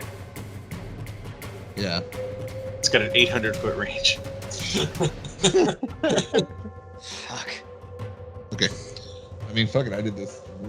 You did this to yourself. It's that meme like boo boo boo. Why would they do this? It's like I shoot myself. No, So- I want a proper fight. I want to see if we can take this thing out without cheesing it. Yeah, I kind of want to have maybe some on backup in case things go sideways. The dragon like starts flying up. We keep the ship is specifically for. Oh, dragon starts flying away. No, bring it back down. But other than that, no. That or we like quickly call the ship down so we can give chase or something. Mm-hmm. Yeah, it tries to run. This dragon's not getting away. We are eating this dragon. So, hey, yeah, okay. So I'm gonna need a drink and to pee. A diaper. And we're gonna. I think we can go. Let's go ahead and roll initiative now. I mean, because it's gonna be not that much of a surprise when I do say it. So let's just do it now. What would we need? The Yeah, I think we need tokens on the map. Oh shit! Sorry. It doesn't do anything. Sorry. I rolled an 18. If you were like that, like.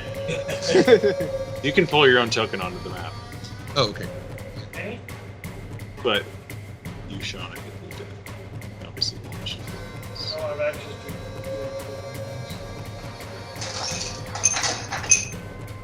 to. How would you add your own token? You just go into the journal and then just grab your token and pull it out onto the map. Or grab your character sheet essentially and pull it out onto the map. Journal? Yeah, the journal's the third tab from the left. Oh yeah, this thing over here.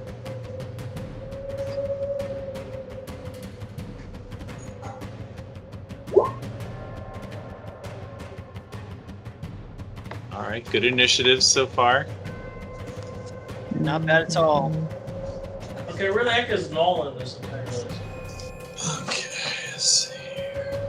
I see I see Mando. you more towards the top. Oh, there it Your is. arm of Mimir. Oh yeah, look at that new token. Okay, well, I don't see anything, so I don't know if my initiative. Yours is down towards the bottom. Well, no, I'm saying I can't see the map.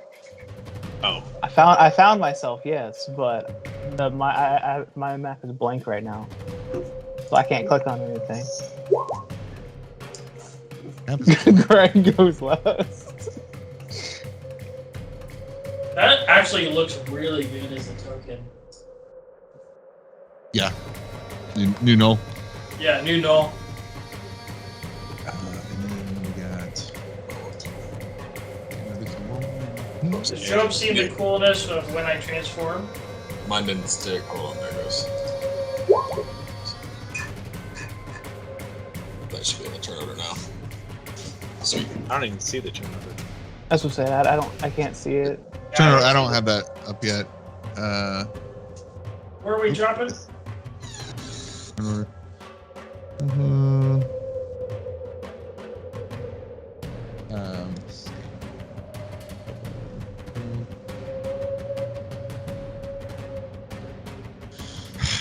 we go. So yeah, Jobe actually has already encountered this dragon. This is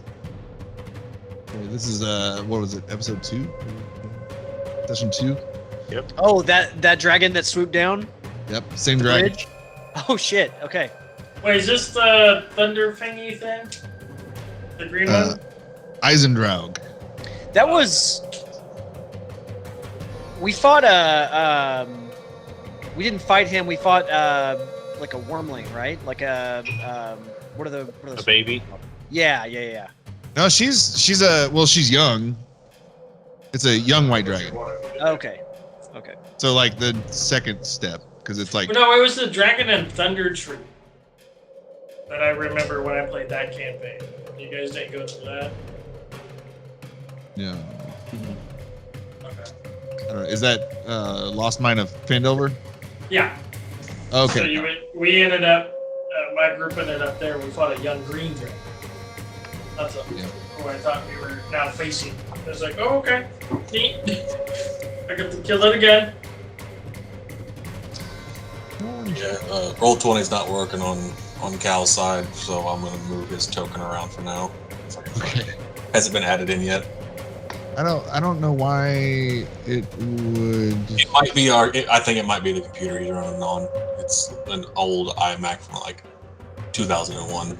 Still. Man. Yeah. Something to say about longevity, though. Yeah. I just turned vision on. Cal, does that change anything? No.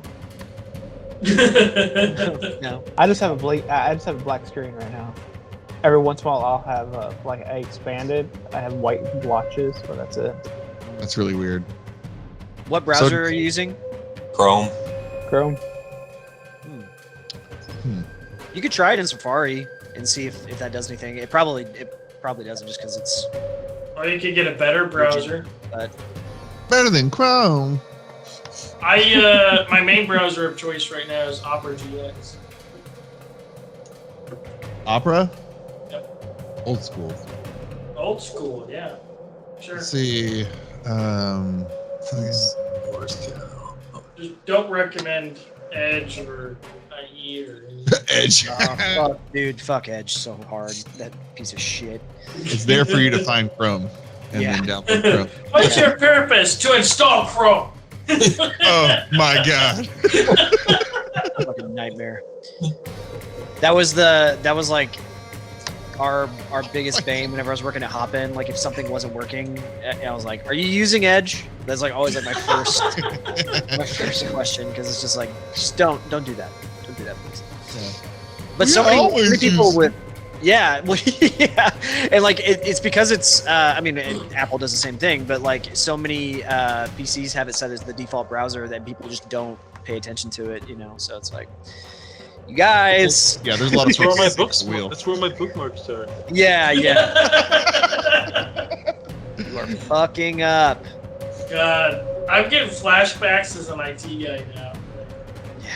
I thought printers were the worst thing in the world.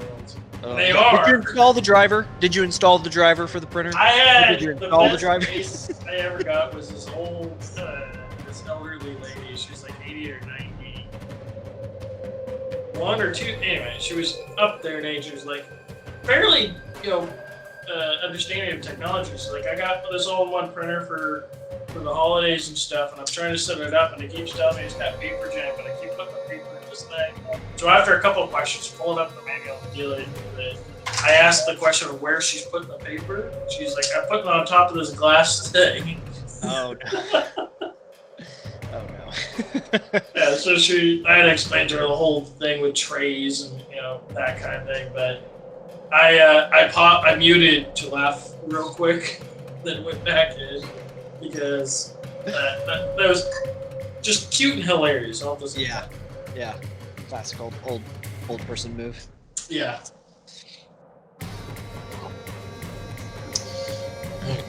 I've got. Should I do another story? Do you need more time? We're good. Always give it. Yeah, that's the one thing they don't teach you in DM school. Guess what? Phase 2. Like I mean, I knew it was coming, but so Christian, like through just like story and development and I don't know role play, the Dragon of Icespire Peak ended up being not the biggest bad from like. We deemed it less of a threat. In order to be a DM, you have to be good at improv. Yeah, The old bait and switch, eh? Well, it's all good because now Moesco, who was like an afterthought in the original text, is now going to be even worse than the dragon. So we're good. Well, yeah, and as a DM, you didn't think you'd ever have to figure out and understand tactical maps and positions. Little did Sean know, we are actually planning on befriending this dragon.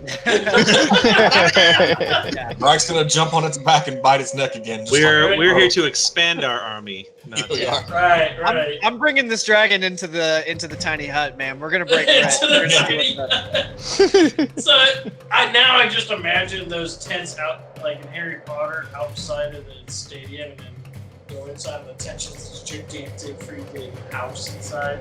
That's what I imagine that tent Yeah, is babe. being now. Hell yeah. Now you're fitting a dragon in that. Yep. It's gonna get tight, but hey. I gotta go walk my dragon real quick. Give me a second as I pull it up. Dragon's Everybody can just smaller. Why are you scoot so over. angry?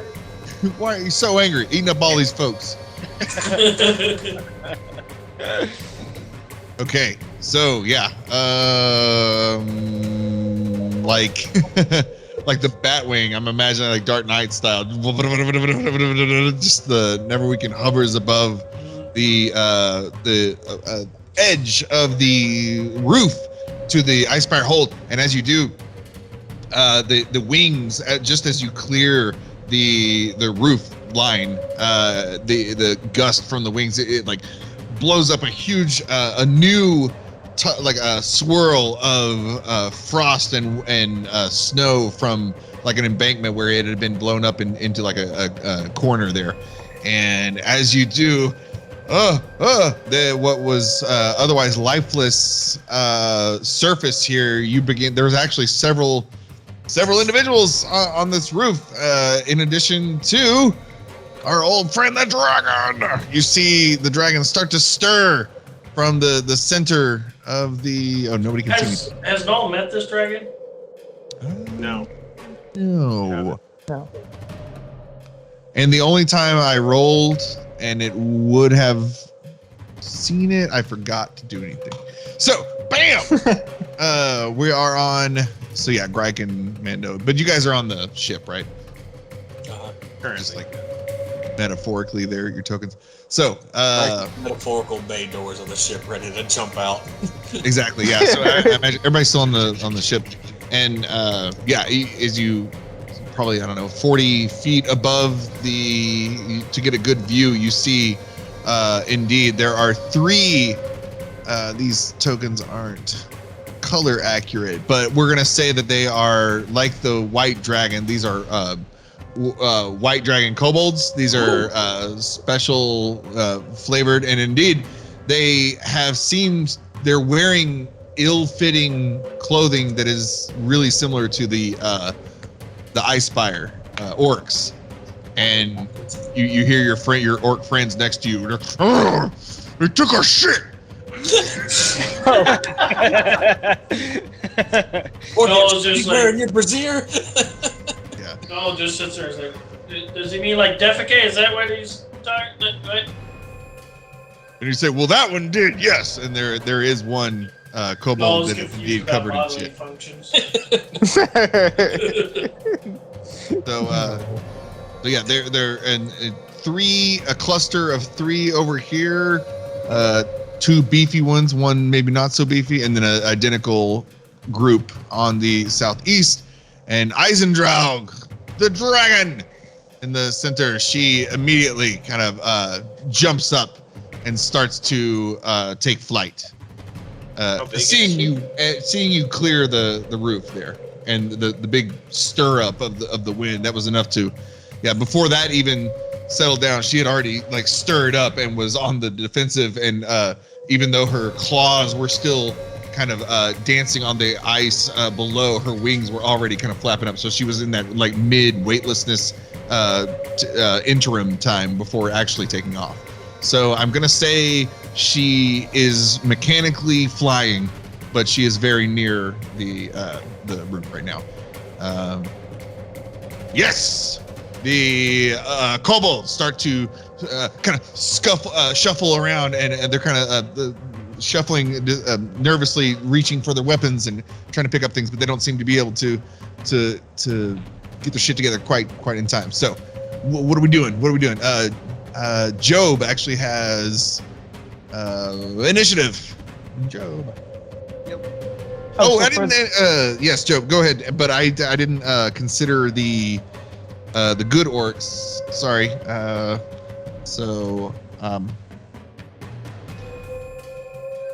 You know what? We're gonna do the Neverweakened, and then Jobe, go ahead. Dialogue before we start fighting There between who? between us and the dragon, or is it just Dragon? immediately? This dragon. I mean, this dragon has only said meat, I think, before.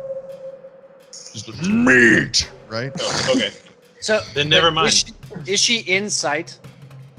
She's in sight, and I will say, you guys, what did I say? 40 feet, hovering, and we'll say you're on the lip. Yeah, exactly.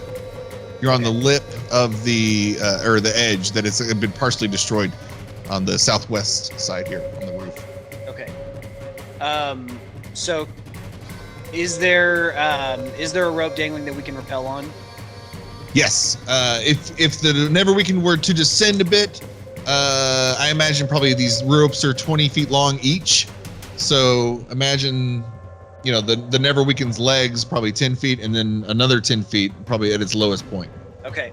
I'm gonna call to 7 the 11 and say, "Take her down," and have it lower me down so I can rappel. So yeah. You see Null kind of exit one of the doors, and he's just magnet boot walking to the bottom belly part, like the belly that's up towards, I guess, the chest area, like up towards the the chest. Looking down, and he pulls out a shickle, one hand, and a scimitar in another. Fuck yeah.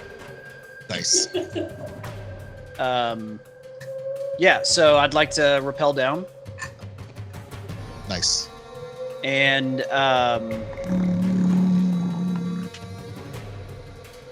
with the rappel, like, does that count as the action, or is that the movement? I mean, So the it's not like movement. traditional, like. Yeah, movement. Okay, cool. Yeah, so 20 feet rope. Yeah, 20 feet movement. Okay. So I'll do that, and then is there some rubble there that I can hide in? Yeah, definitely. Exactly where you guys are. Then I didn't even. Yeah, you guys put that there, right? As you are lowering down, the bottom of the rope starts to touch the top of the rubble, and you can tell there's just a huge pile of rocks there. So definitely, I mean, over the height of Jobe, yeah, you got plenty of space. Great. So I'm gonna do that, and then as a bonus action, I'm gonna do kinetic jaunt. I almost picked that spell. Here, nice. Magically empowered steps. Oh, nice. It's kind of like haste. No, wait. Haste adjacent. It's Nice. Just gives you an extra 10 without provoking attacks, which is nice. Yeah. Cool. All right. Let me move Null over here. Man, we all need AI art. Yeah. So cool. Oh, and can I ready an action as well? Yeah, for so next like turn? yeah. So I'll ready my crossbow. If she comes in range, then I'm gonna shoot. Your short or long range? It's a light crossbow, so it's the range is 80 feet. I think you can reach down. That's the disadvantaged range. Yes. Oh yeah, I was gonna say. 320. I'm sorry. Yeah. Oh, it's a 320. bonus. Connect John's a bonus action. Okay, cool. I was like, yeah, Yeah. you can't save it, but with your next turn. Okay, got it. Caught up. Actually, I'm gonna, even though I make funny of it, I'm gonna retcon the fact that Null pulled out any sort of weapons. Oh, okay. So you can attack at disadvantage, or wait until she gets closer. Yeah, I'm gonna wait until she gets closer. At this point. Clever girl. Yeah, you say clever. So I'm almost imagine. So you guys have seen Nuvarim, and even when she's in her dragon form, her eyes—they're just like she's intelligent. Like you can tell she's thinking. This dragon, the only thing similar to the Nuvarim is that it's has wings and teeth. Like this is like a feral, way more animalistic, rabid beast, more beast. So yeah, Jobe, as you, shuffle down there and get in a rock, you see this dragon, and it is flapping around, very defensive, like kind of nervously, robotically, not robotically, kind of like the lizard brain. Yeah, just very quick, nervous gestures, looking around. Is it a large or huge size? Large. Not that big. So Gryke is a bear within large, could just eat it. I did not end up choosing that spell.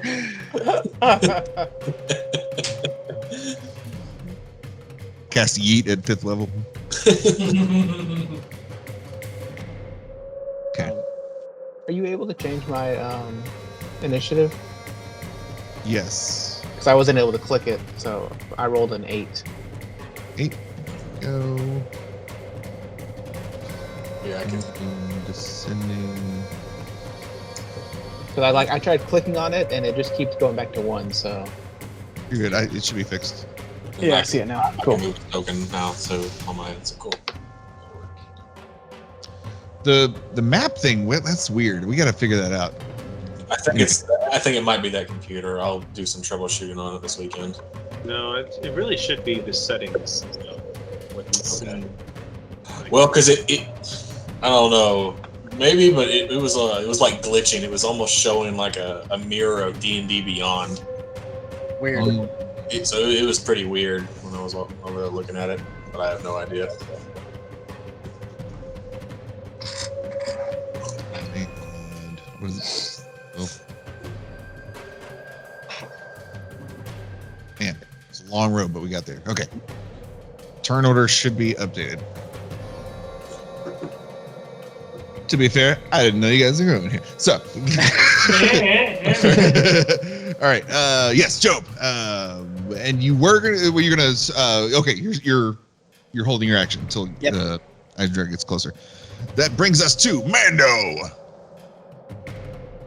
Mando is going to turn to Gubrash and say, "Can you send your men to fight the kobolds, and then we will, you and I will attack the dragon. And then I will, from the back of, or I guess from the deck of the Neverweakened, I'll pull out my blaster and say, let's get this thing started, and point it out towards Isendraug and fire 2 Eldritch Blasts. Or actually, before I do that, I will use my bonus action to cast Hex. Oh shit. Isendraug. And give her disadvantage to strength saving throws. Nice. Okay, just remind me if it comes up. Okay. So, first attack. 26 to hit. Oh, it hits. That does. That should have the extra damage. Oh, I put it on the wrong one. That would be +4 for you, right? Though. Yeah, so add 4 to that. Okay. And then also another 4 from Hex. So that's 13 damage on the first attack. Nice. Nice. Second attack is a 16 to hit. 16 misses. Ooh. Okay. So, pulling out just the regular blaster, pew pew. Except this time when it comes out, it's not my normal red laser. It is a black laser Ooh. that fires out. Ooh. And Ooh. when it hits, actually, since I did hit with that first one, I do get to add on my arcane firearm damage as well. So 15. add another 2 onto that. So yeah, when it hits, it looks like you're used to seeing my laser like hit and it being like little singe, but this time when it hits the armor of the dragon, and then you see this kind of concussive force where it like does that like toroidal vortice of Ooh, like a yeah, donut yeah. spin. It just nice. it impacts, it goes Like Sonic. and then punches a second time, and it leaves a Fuck yeah. much bigger wallop than it normally does. Fuck yeah. Oh, man. Nice. And as like if you were watching me from the back, you saw my blaster or I guess my jetpack like fire like it was going to like blow me up, but then get and then sent through the tube out to the Mm. Nice. Nice. Yes. and then I descend down the rope 20 feet and just walk 10 feet up here. And that's my turn. Fuck yeah. I'm going to paste some orcs here. So how many we got? What was it? I think we had 14 or 13. Are these? 13, not including the 2, so we had a total of 15 with us. So these one over here. Okay, so these are good. Yeah, the only orcs here are the y'all's orcs. Okay. And then I think we were having at least three staying back to man the ballista. Okay, we'll assume I won't put tokens for them. They're on the Neverweakened. I'd like to see. I mean, we've got a lot on our side against this little dragon. I know, right? I was. That's a little dragon. Watch it. We're gonna beat this, and then the big one's gonna come out from underneath us. So Time for some shit. So I want to pull my there's- punches at least to start without the ballista. all right, so we got these guys, and I'm gonna where'd they go? War Chief. Here we go. That is going to be Gubrash. Gubrash. Nameplate. Thank you. Yep. Do y'all see his name? Gubrash? Not seeing that. You can if No. you like right click on it, you can open up the settings and then show nameplate.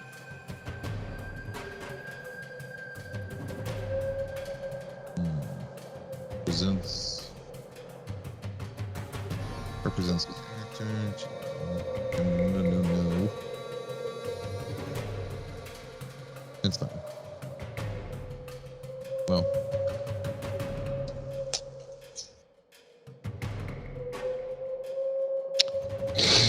Sorry. I'm just gonna make his token big.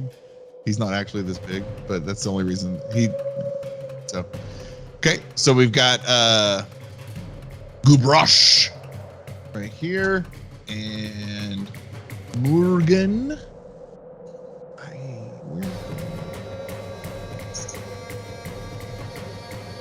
guess I only have one. Well, it'll just be another one like this, but with If you hold Alt while you resize him, it'll let you kind of resize him in between states. So he's not so big. okay. So slightly larger Gubrash and Murgen here. Very good.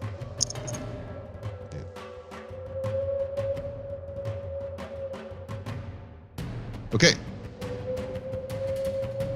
Guess it's a alright, whose turn? Mando gonna fill, so nice. Okay.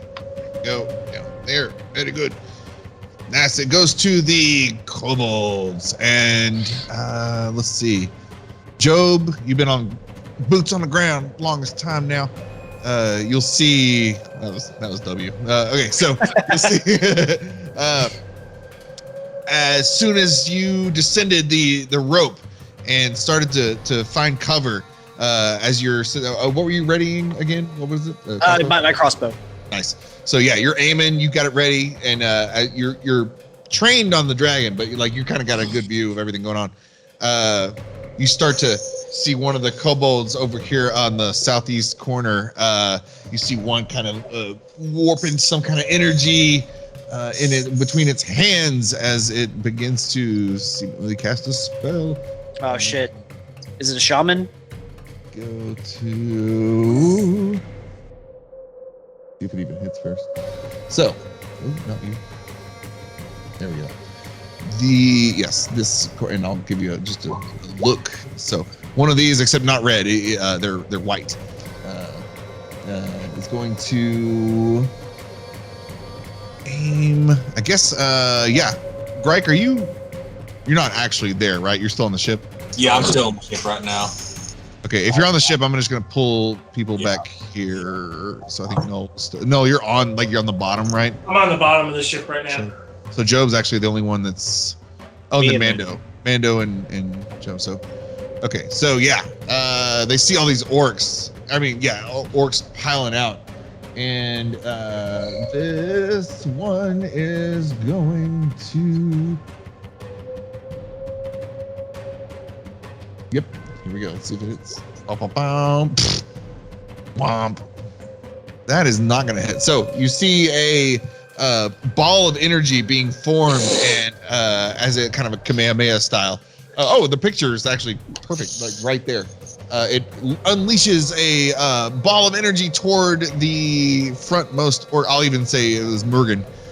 She's seems to be the clear leader, but this just goes right past her, and you can tell the kobold's upset. He starts hopping around, but at the top, the northwest corner, see another one similar step out and is going to attack the closest one up here, Gubrash.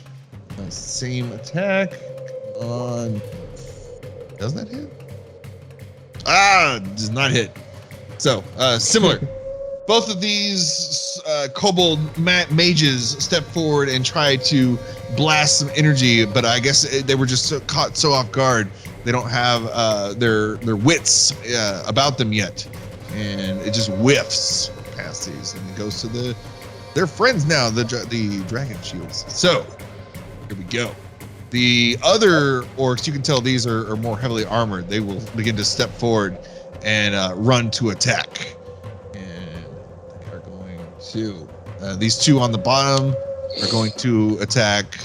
One will attack Murgen, and one will attack this other orc here. Boom, boom, boom.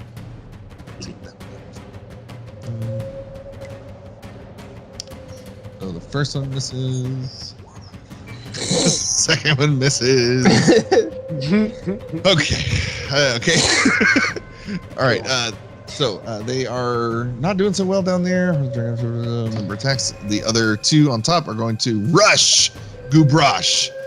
Confidently, they both with their spears out, and they with pack tactics. They're next to each other, so they have advantage on the rolls, and now they're going to attack with advantage against good God. Okay, here we go. All right. And just as you see these spears being poked at everybody, one seems to land a hit on the leader Gubrash, who's wielding Mando's enhanced battle axe right now. But that is going to do 7 damage to Gubrash, leader of the Icespire Orcs. Okay, and that is it for their turn. And these kobolds are all much like the goblins you guys encountered, except this, they're speaking in Draconic, but it's like really. Does anyone speak Draconic in the group? Any character? I don't think so. Okay. What? So you hear like a language being spoken clearly, but it's like it's broken, and you can almost just kind of tell a hillbilly accent, even though it's draconic. So, What's a hillbilly southern dragon I person? guess mountain billy. All right, Greg's turn. Goes to Greg. Sweet. So, Gryke is going to enter rage because he is.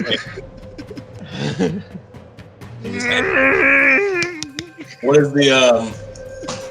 is the name of the NPC that this dragon killed? I forget now. Isendraug?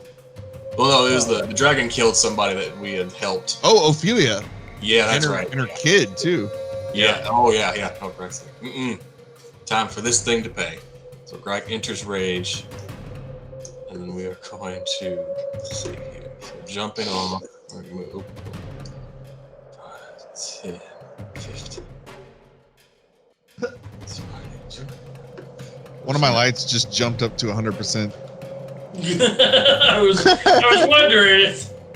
Gryke is going to dash. He's going to get all the way up here. Oh Jesus! Right in the face of this dragon.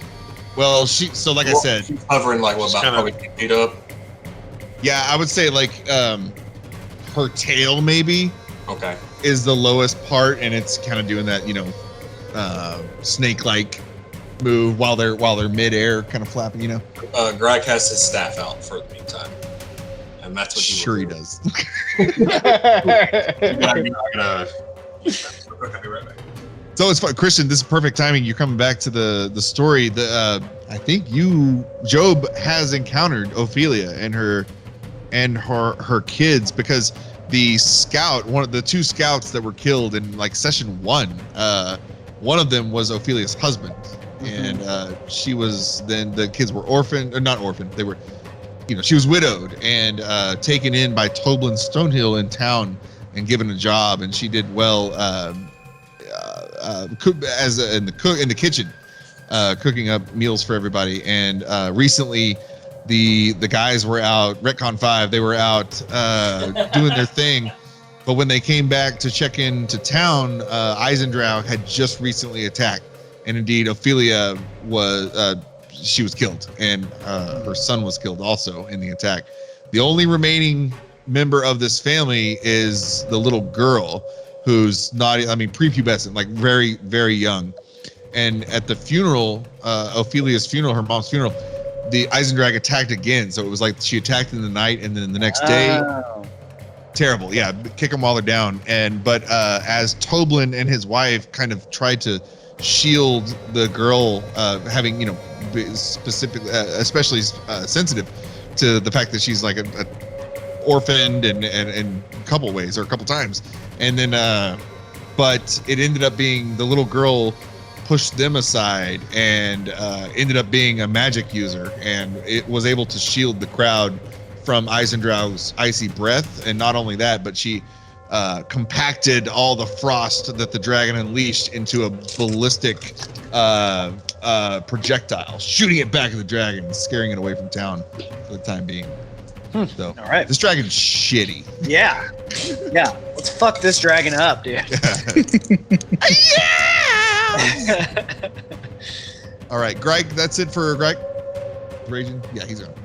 All right, Icespire Orcs. So, let's say, yeah, you guys kind of control them. So, what are they doing? Well, I had given them the directive to focus on the kobolds and have the leaders assist in the fight with the dragon.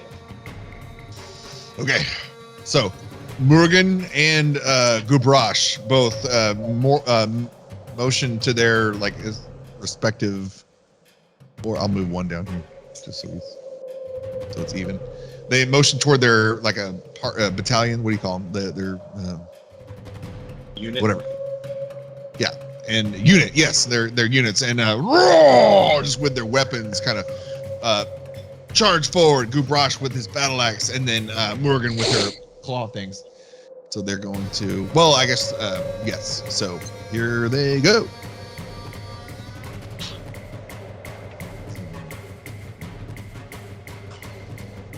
I think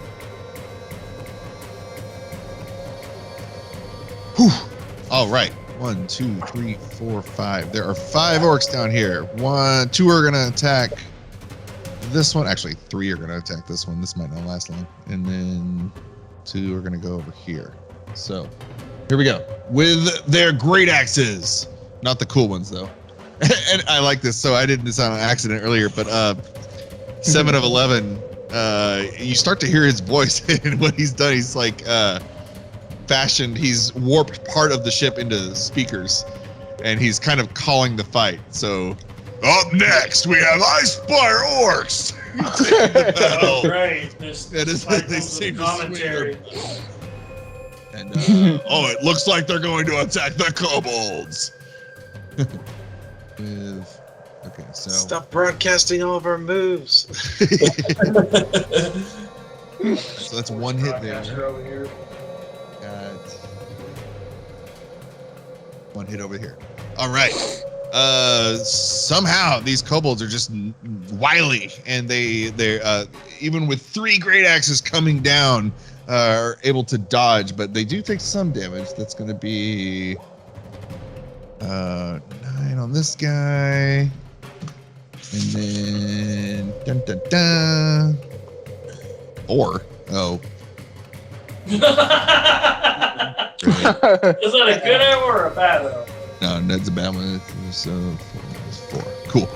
All right. Well, they're not great, but they're trying. So they're going to swarm the other ones up here. They're going to swarm these 2 right in front of Gubrash. Bum rush. Let's see, just for there. All right. And so that's 1, 2, 3, 4, 5, 6. 1, 2, 3, 4, 5, 6. That's and they got that is going to be 1, 2, 3 hits. The 2 on the first one. Nope. Whoa, nice. Holy shit. So the 2 orcs come down with their great axes and do quite a bit of damage to one of these kobolds. Ignore that. There's no javelin involved. All right. Oh, and then we 1 can't crit. see any of your rolls. Oh, nice. Yeah, we can't see any. Well, so 2 orcs, the one on the northernmost kobold, come down and slice. Oh no, the one that's like dead center. They come down, and indeed, two blows from great axes. Ha ha! This thing lets out a yell, and then a third blow, single to the kobold on the north side, but he critted, so that was very nice. So cool. After only 1 round, done some damage to these kobolds. Very good. Nice. So Gubrash. Okay, so here we go. So Gubrash would. All right, he's on the dragon, correct? That would be.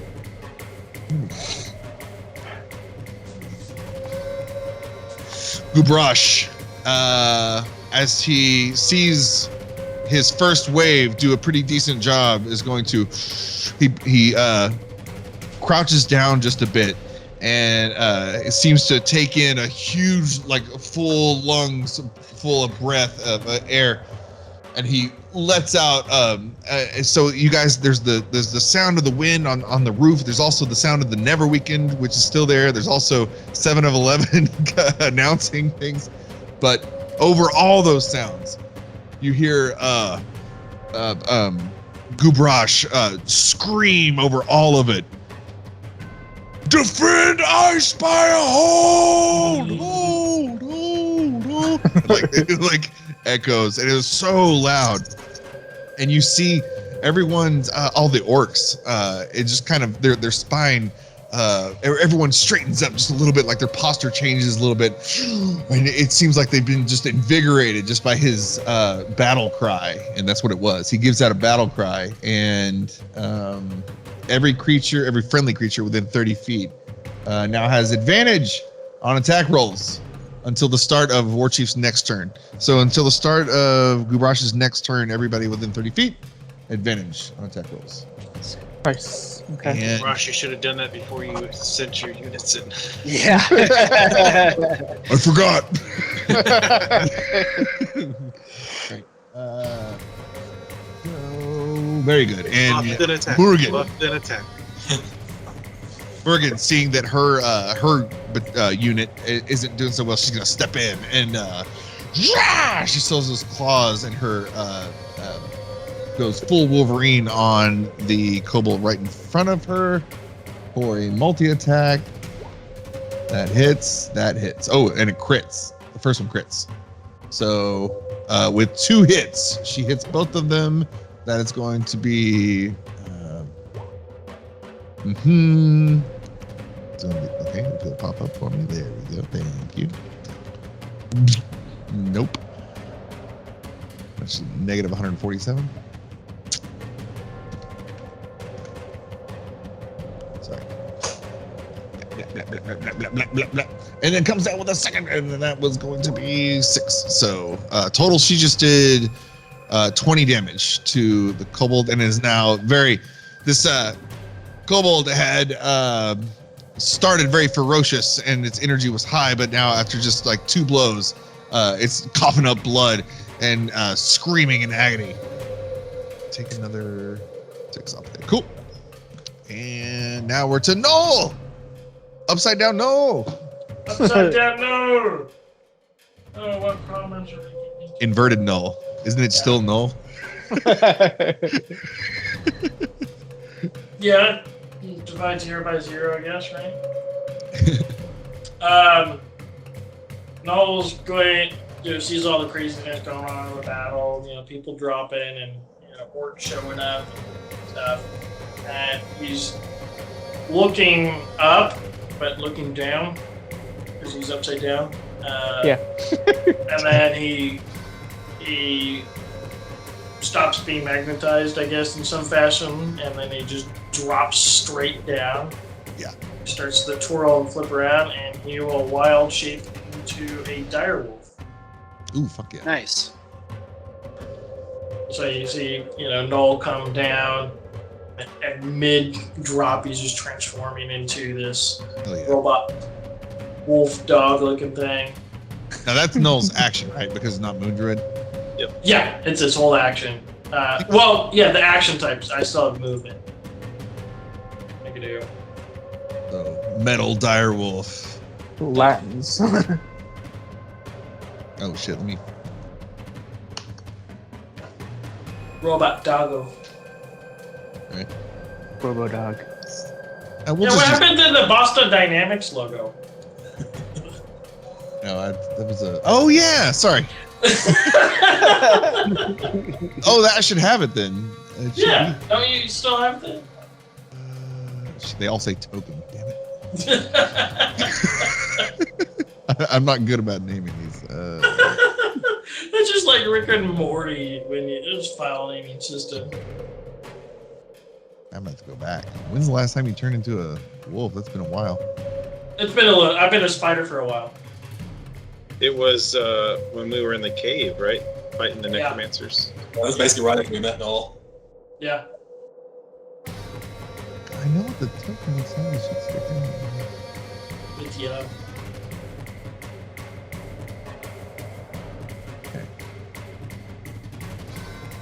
Okay. Jobe's seen that token, right? Yeah. Yes, that would have been It shows in 1 or 2. Well, for me. for 3. You came on in 4. Right. Okay. Whatever. I'm just gonna make a new one. I can't find it. Why did you? Oh, you know what? I could go back to that that map. Hold on. Stand by. Going back in time here. That was whew. Necromancer's Cave. How far away did Gryke go? Gryke dashed, so he's over 30. Yeah. You're over 30, right? From the ship, I am 45 feet. Okay, you're covered. Yeah. Okay. Cultist. Man. This is embarrassing. All right. Thanks. Da-da-da-da. Ba-ba-ba-ba. Ooh, there's a black one now. God. Why does this exist? I'm scared now.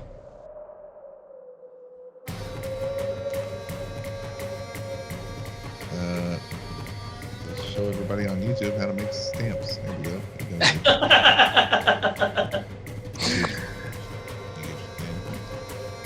Robots. Gone. Here.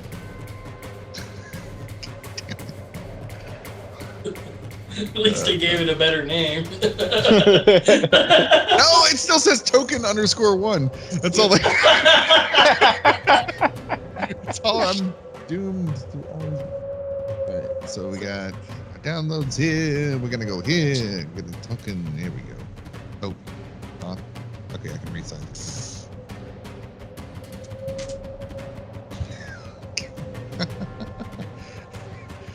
Okay. This is part of the D&D session they don't tell you about. Mm-hmm. I'm gonna have to edit this. I haven't been editing lately. I've just been letting it go, but this is definitely gonna require like at least a patch. Okay.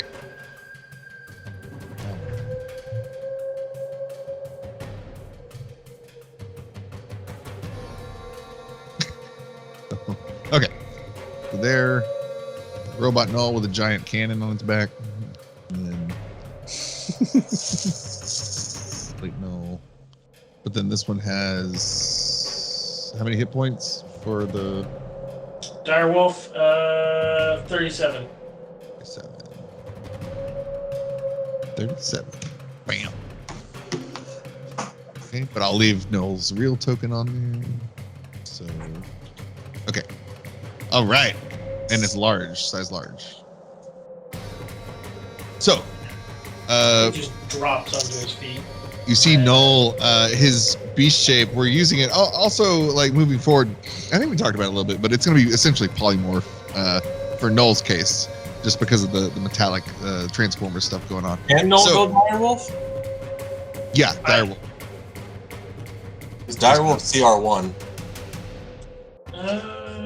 He's not Moon Druid. He can't. It's Can he like go higher? it's your druid level divided by 3, right? It's like the That's only at a higher level.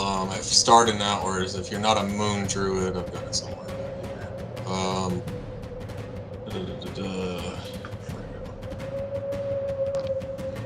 Let's see. So low.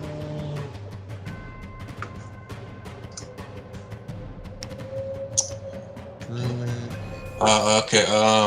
I could go, what half? At 4th level, your max CR is 1/2. No flying speed. Yeah. Okay. So I could go wolf, Yeah. which puts me at 11 hit points. Oh, so no Direwolf?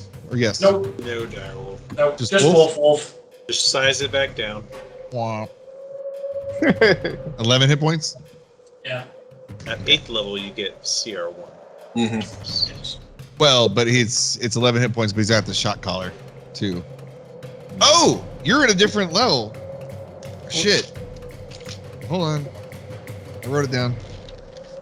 Shot collar. Shot collar upgrades. What was it before? 1d4 and another d4? I think. Victorian. The shot. Yeah. 2d4. Well, 1d4, 1d4. Yeah, so those are upgraded to 1d8 and 1d8. Oh. Nice. And once per day. Should I even do this? You already have the fucking wand of one. Like, okay, so once per day, you can cast lightning bolt. Nice. Ride the lightning. I will regret. Make sure you hit Cal with it. You can always make your enemies harder. I have to. Cool. Yes, that was a long time. Null. Transforms, yes. drops onto the ground, and then he gonna come right over here. They're gonna help this group. Okay. So you see him drop and dust. It's as he hits the ground, pulls up, and then you just see this wolf, mechanical wolf, run out of the dust. Ooh, pretty good. All right, Cal. Cal's turn. Up next is Cal. All right, so is Null still within 30 feet of me? Since I'm Yeah, still up in the. Yeah, you can drop down the 20 feet and then have about 10 feet of movement to move around a little bit. Well, I'm just gonna stay up in the ship, so everyone's still within 30 feet of me, right? Well, you're If I 30 use feet up off the ground right now, right? what's Right. 20 feet off, 20 feet off the ground, and then The y'all rope's move, 20 so feet. y'all still.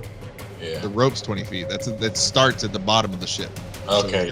if you're on the deck, then that's another probably 10 feet. Oh, okay. Okay, yeah, I'll go. I'll get down the rope, climb down the rope, and get behind So once cover. you- yeah, if I you don't were to see. fall Then you would What's be, nearby? everybody would be in 30 feet, yeah. Yeah, you're by but Gryke is 30 feet from you now. Okay. Well, for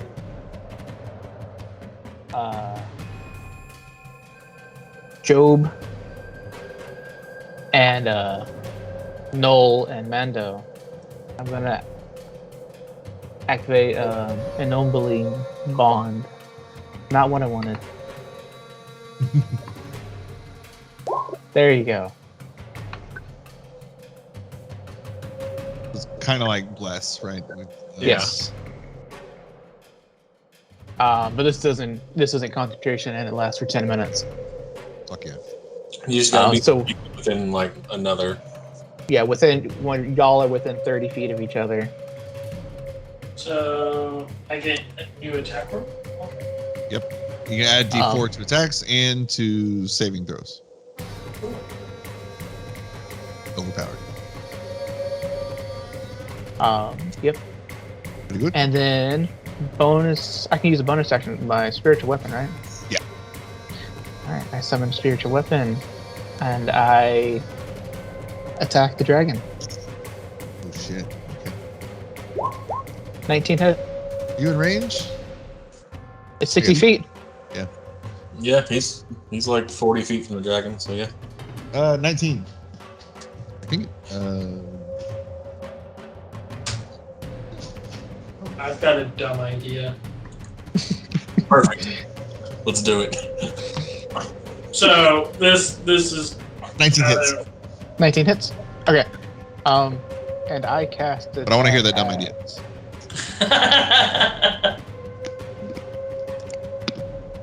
I casted that at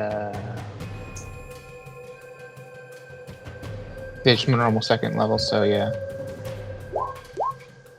13. Okay. 13 force damage.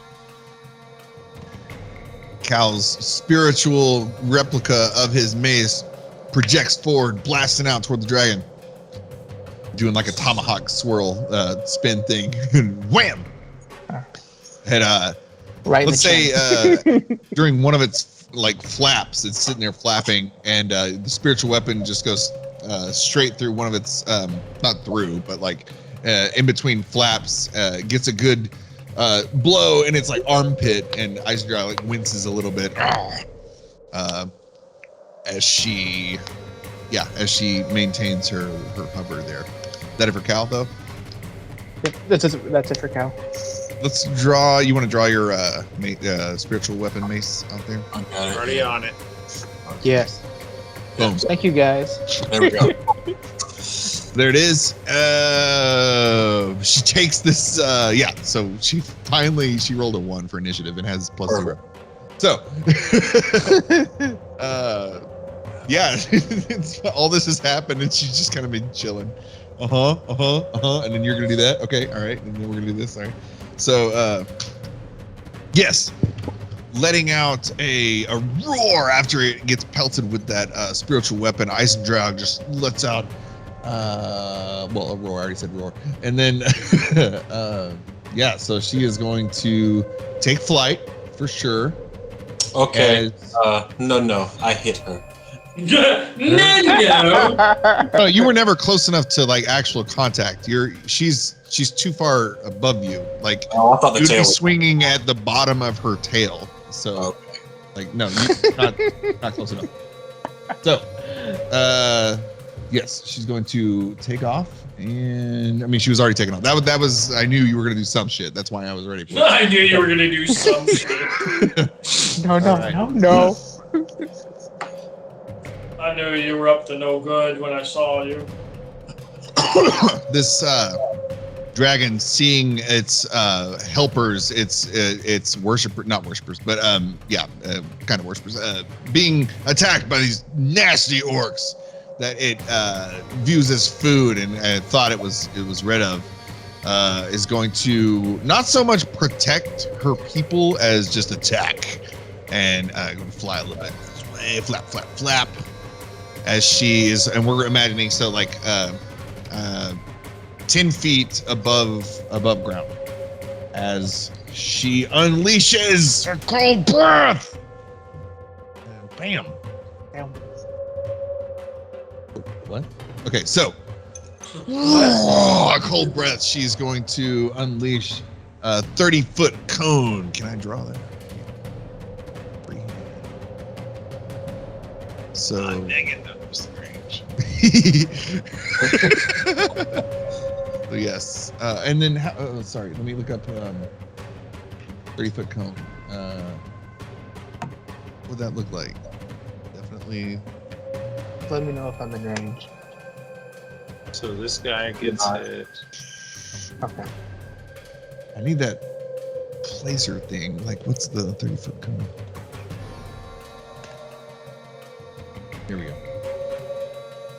So at 15, it is 15 wide.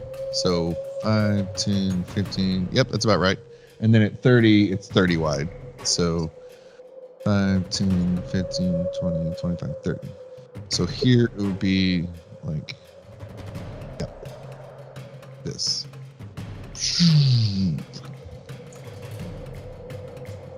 5, 10, 15, 20, 25, 30.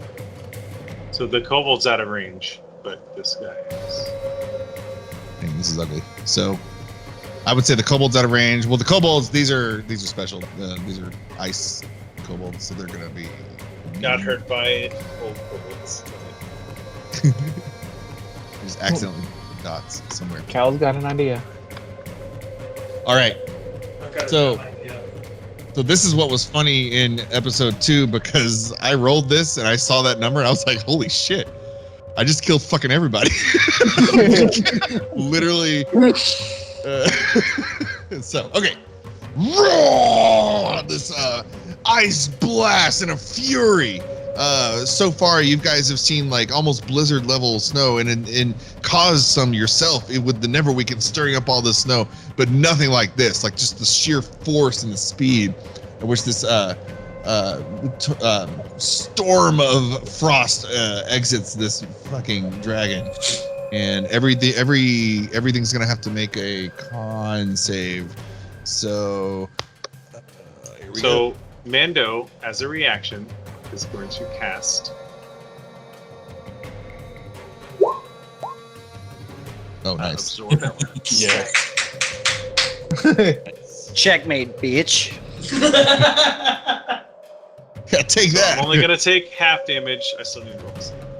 It still hurts, but not that bad. You said it was a con save? It's a con save. So we'll do. fail, And you said I'm not passed, so I don't have to. Which is Yeah, no, you're out of it. pass. ooh, that's only a 10. It's better than a 5. 10 fails. That's gonna, I'm still taking half damage. So, got fail. So as this stopped. Okay, so as this ice covers everybody, it's going to immediately just freeze some of the individuals here.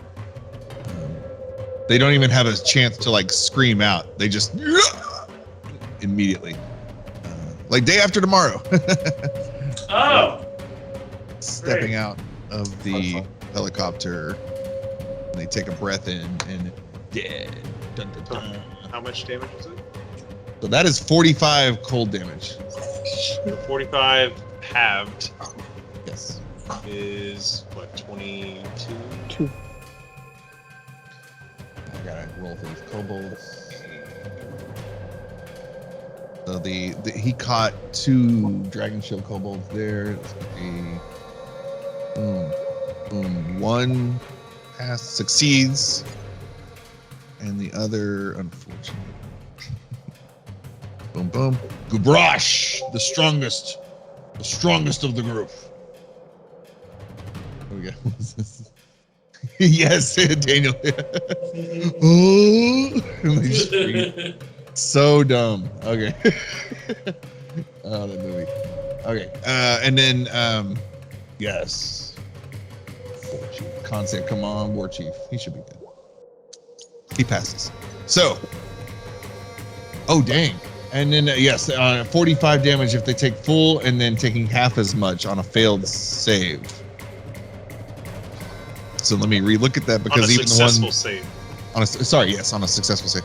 On a successful save, even the ones who succeeded are frozen in place. Literally all of the non-special orcs immediately. And then this guy, that's going to be half. Oh, no, he's fine. He's fine. Oops, Oh. I forgot. My bad. I forgot. Yeah, Mando, did you add your D4? Yeah, Oh, yeah. it's in my roll. Oh, okay. I rolled a 9 plus 1. Okay. I actually rolled a 3 plus my 6 for con. As the immediately defensive mode, Isendraug unleashes her storm, and I mean, right away, half your forces are frozen in place. I won't even describe like any violence. It was just so instant. There's just like nice little orc statues right there, and yes, Gubrash. He just in time raises his hand, or actually uses that battle axe to shield his face, and Mando, the magic that you imbued it with was just enough, I guess, on the blades of that the edge of the battle axe, that it shielded him from taking full damage as he looks at his fallen brothers, and he's gonna turn back to you, and he's just like, there's despair in his eyes. I mean, he's still in the fight, but he's like, oh my god, like he doesn't say anything, but that's what his face says. The silent Indian tear. Yeah, exactly, just a single tear. My people. As it freezes. All right, and that is it for Isendraug. She's going to hover in place. She's about 10 feet Okay. off the ground. And You can jump that. Yes, I can. so Jobe brings us to Jobe Eyden. I should have put jump on you early before the fight started. That's okay. I can still hit 19 feet. Let's see.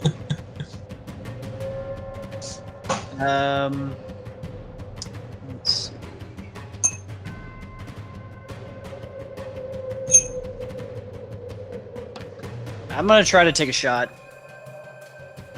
Fireball? Nah, just with the crossbow. Oh wait, did you ever? She never got in range to trigger. Oh shit. Yeah. She's still far enough out now, but I mean, I'm just gonna take a shot.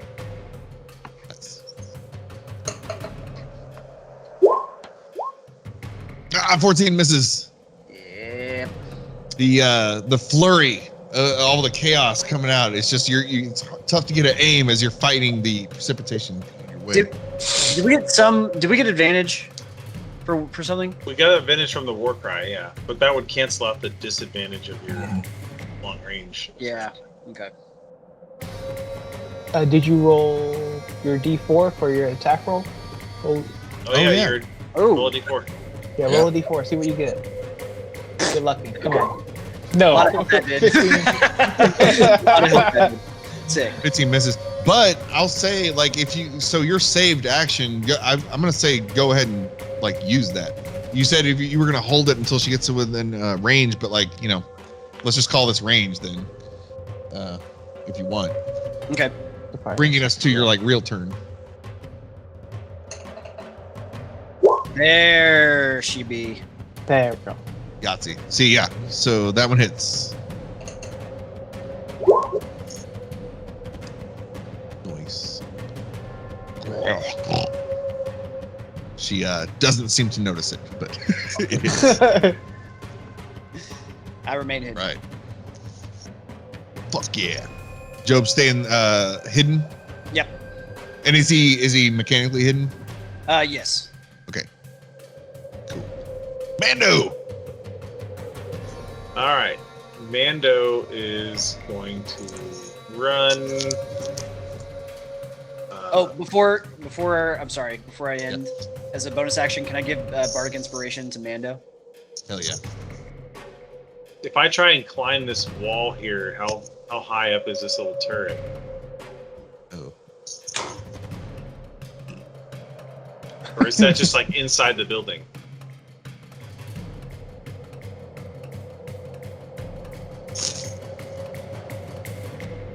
It looks like the same level. It's a 45. So this corner here, right here, this whole area up here, is a fortified. Not a turret, but that turret. That's a staircase you're seeing there. It's a fortified corner. The walls are extra thick.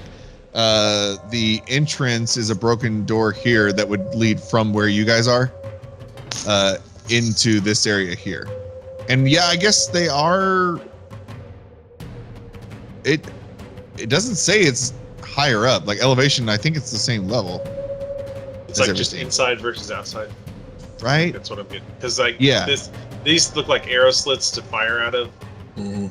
Oh, you know what? This is. You're exactly right. I'm sorry. So you guys are on an uncovered roof, and you're seeing this darker wall here, this darker exterior on the top left corner. That is covered. Okay. That's what you're So seeing. then, first thing I'm gonna do is see that these two kobolds who are currently surrounded by ice sculptures, they're injured, right? They are injured.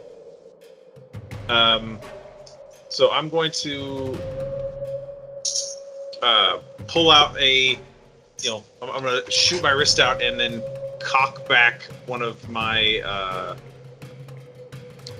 cock back this metal plate over my gauntlet and say, "It's time for the whistlers."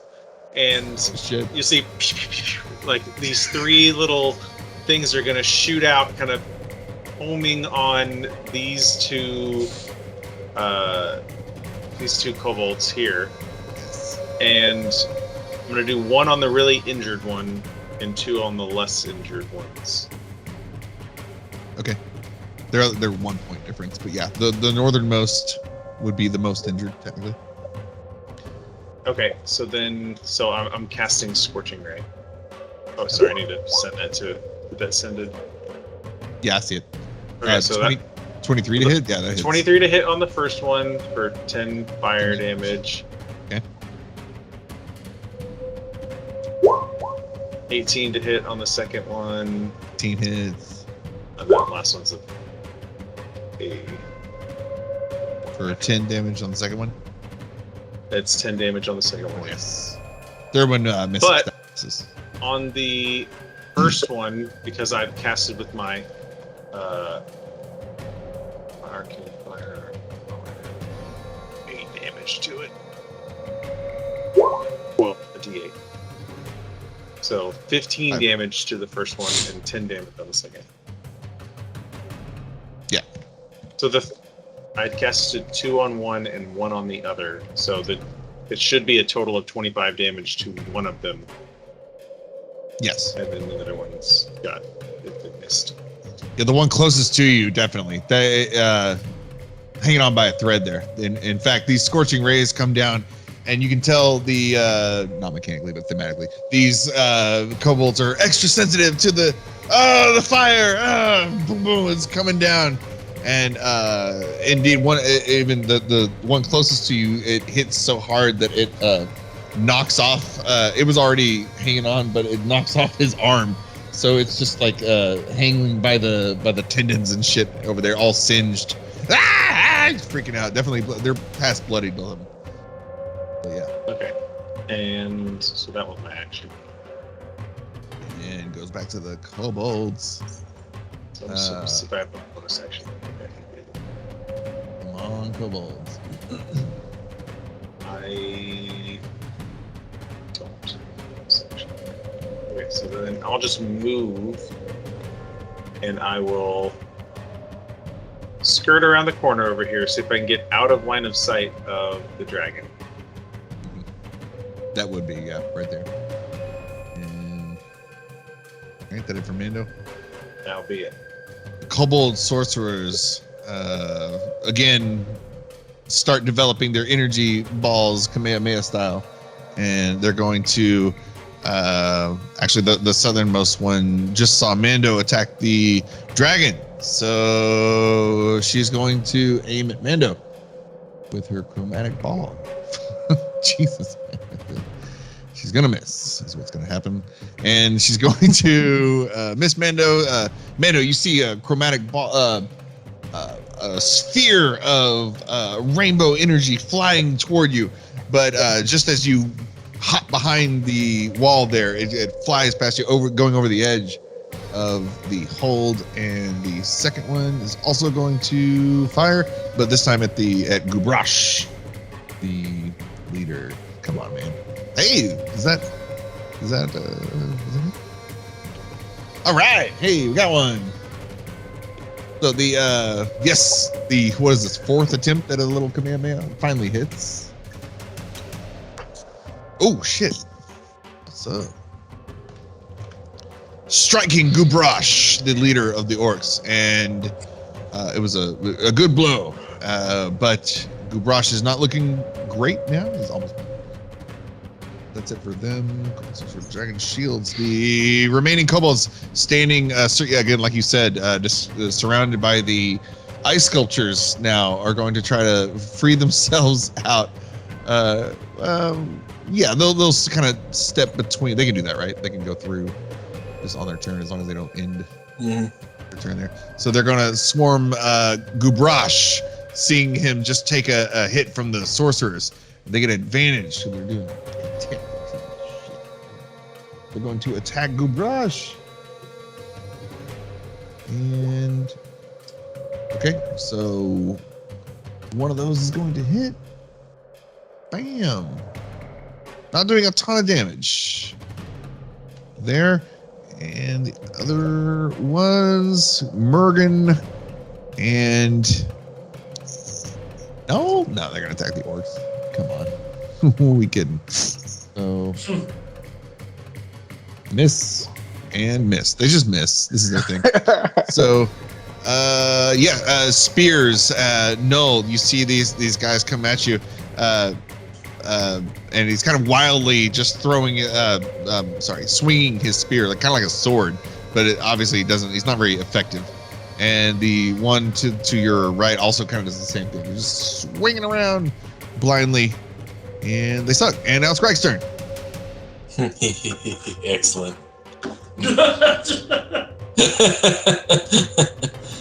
Gryke, being very angry that the dragon ignored him, is going to begin. He's going to, as he's running forward towards the dragon, he's going to put his staff away and pull out his new fancy sword. And he's going to take a running leap and jump and slash at this dragon. Okay. He's also going to reckless attack, so it is going to be at advantage. Go for it. You already had advantage this. I wasn't close enough. Oh dang! My attacks with the scorching ray should have been an advantage. Yeah. Oh well. We'll go. Let's see. You hit 2 out of 3.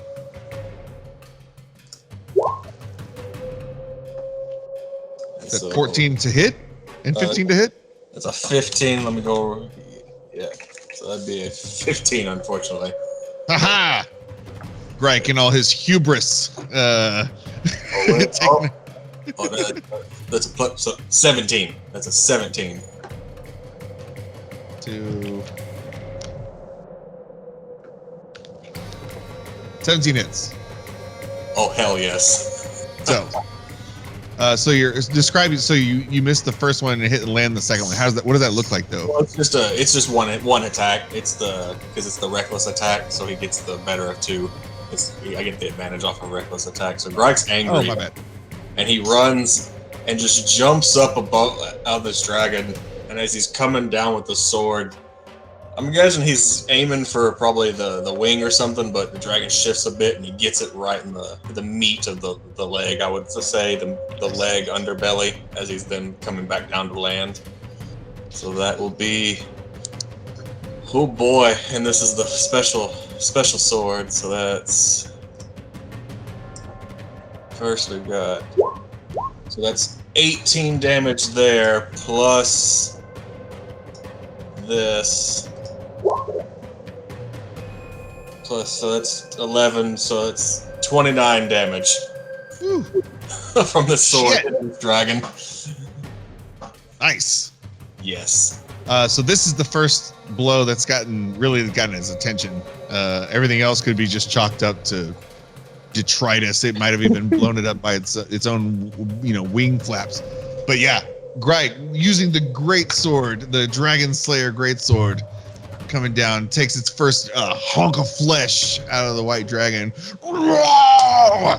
as she rears back in pain, tasting the blade that Dragon Slayer.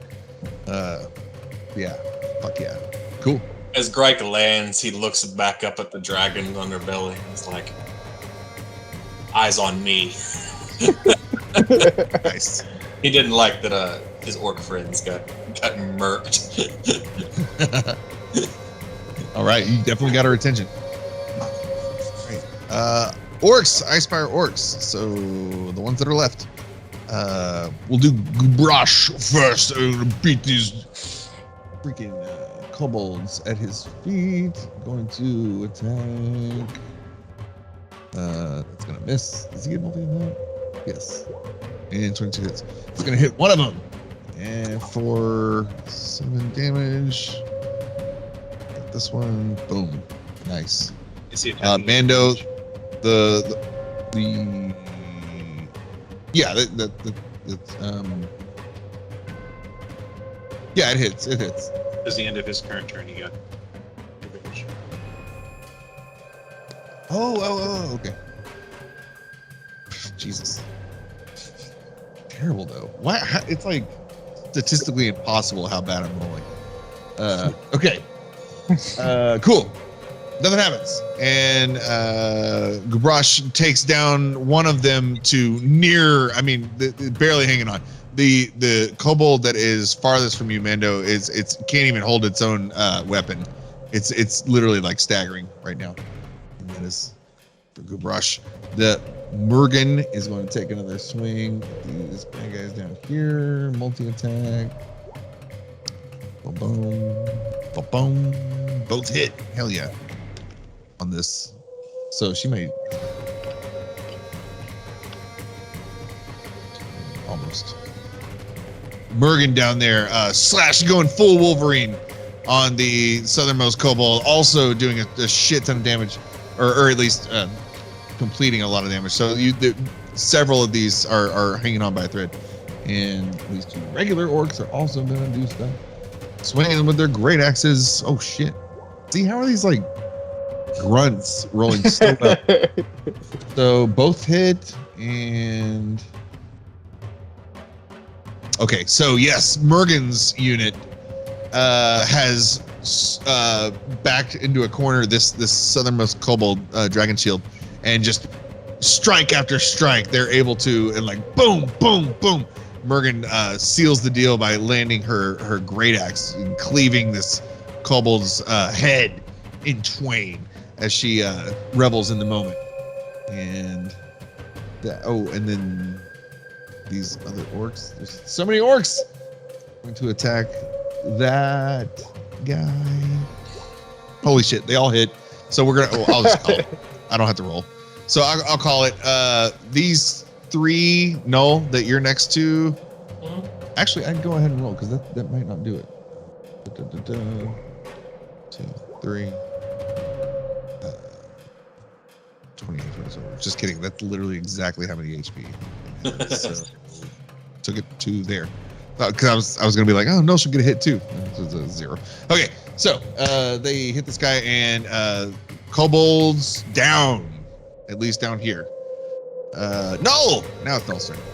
I have 2 things. One, it's after midnight. Oh shit. Well, and this is not okay. Yeah. Yeah. And 2, I have a dumb idea. Okay. I'm a robot dog Yes. thing, right? Which means I'm made of metals, which means I could use heat metal on myself and charge as a really hot, melting dog into the chest of the dragon. I don't know, man. That's okay. So It's like the flaming pigs from Rome Total War. Like you just.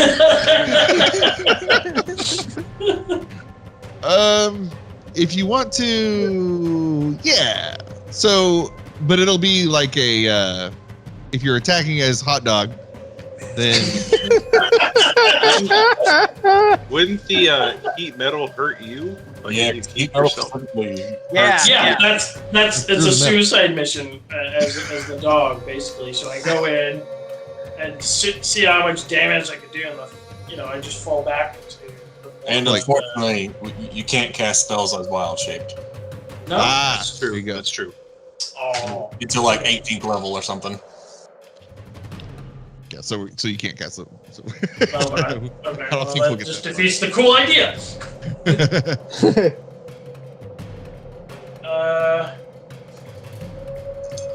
this thing is still on the field, right?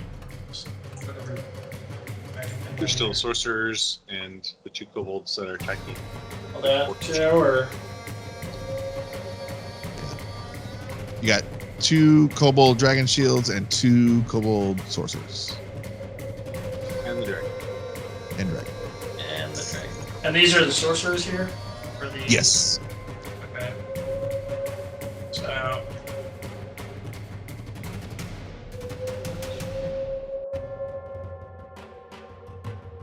I'll run over to this guy over here and perform a bite.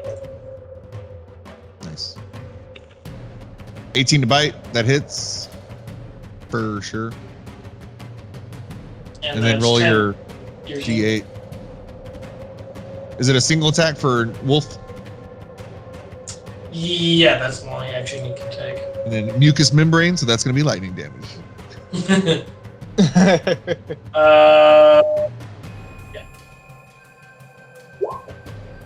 Oh, that's a D4. We wanted to do a D8. Do a D8. Yeah. Do I have the other Oh, one, no. please? So, yeah, for the first time, this sorcerer takes a hit. It's like kind of terrified seeing this robot dog charge up. Mhm. So yeah, it's already bloodied. I mean, they don't have a lot of HP. So boom. You One just see hit. this dog clamp onto this cobalt thing, and it just lightning comes out of its. Yeah. And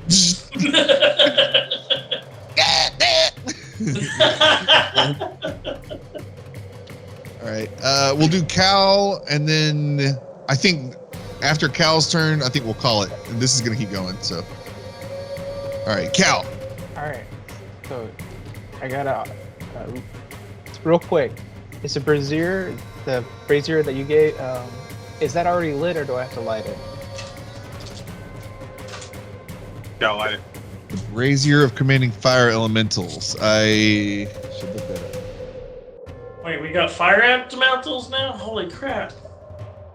Yeah, one of his the magic item he rolled for was the brazier of commanding fire elementals. Don't like one of us has like the cabinet of mini clothes or something like that? Mhm. Yeah, the chest of drawers. Is. Yeah. So Cal, you can, while a fire burns in this brass brazier, you can use it.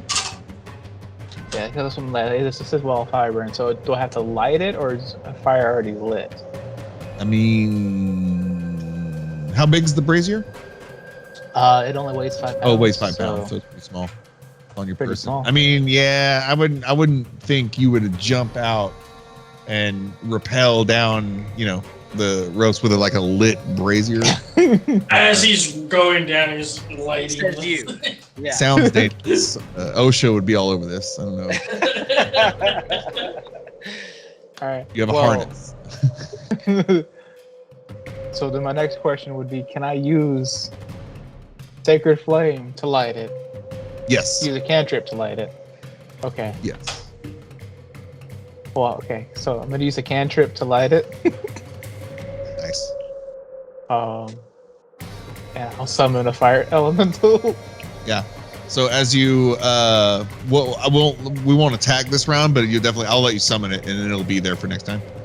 So yeah, Cal, sleeper, it comes out of nowhere after he blesses everybody, pretty much. Oh, okay. He whips out a small little brazier, and a little flame sparks in it as he utters his words, and as it starts to grow, the flame, and it gets bigger and bigger, and all of a sudden it turns into like its own thing. It's no longer just this small flame coming out of this tiny brazier, but a full-blown fire elemental stands right next to Cal, towering over him, but like ready to obey his command. Yep. Yeah, I was looking it up what it was, but I can't pull it up on my D&D because I can't summon it. But I pulled it up on my phone. Yeah, I may have it on. Did I buy that book? Yes. Fire elemental. So I'm gonna drop him right next to Cal. Cool. What's next? We summoning, our own kobolds at this point? Like, Cthulhu? yeah. All right, and so that was an action to summon him, right? Can I still use a bonus action to Well, hit with my What'd you use to cast Sacred Flame? cantrip? Well, that cantrip's still an action. Yeah, I'm letting him conjure. So you're supposed to cast as if you had the. So hold on. While a fire burns, so that's what he's using his action for, is to set it on fire. Okay, so that would be two different. That would have to be two different actions. Yeah, for flavor, I'm letting him be there just for now. But technically, you would be summoning him on your next move. Okay. But he's here. He's right there. And but so because of that, yeah, that's all your action. But you can still move your spiritual weapon around, though. There's no reason. Okay. So I can't attack with it though, huh? I can move it. Oh, attack! Yeah. While be able to attack. You can Okay. attack as a part of the movement. Yeah. Okay. Well, I wasn't sure if One and the same. it was still closer. If it's still close enough to. No, you got to move it about 10, 15 feet, but it's within your movement, so you can move it. Okay. So I move it to hit Isendraug. Yeah. Isendraug again, and it is. Hold it.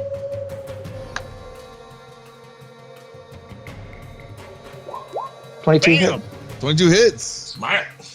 And does 7 force. Okay. Bam. Very nice. Smacking it upside the head.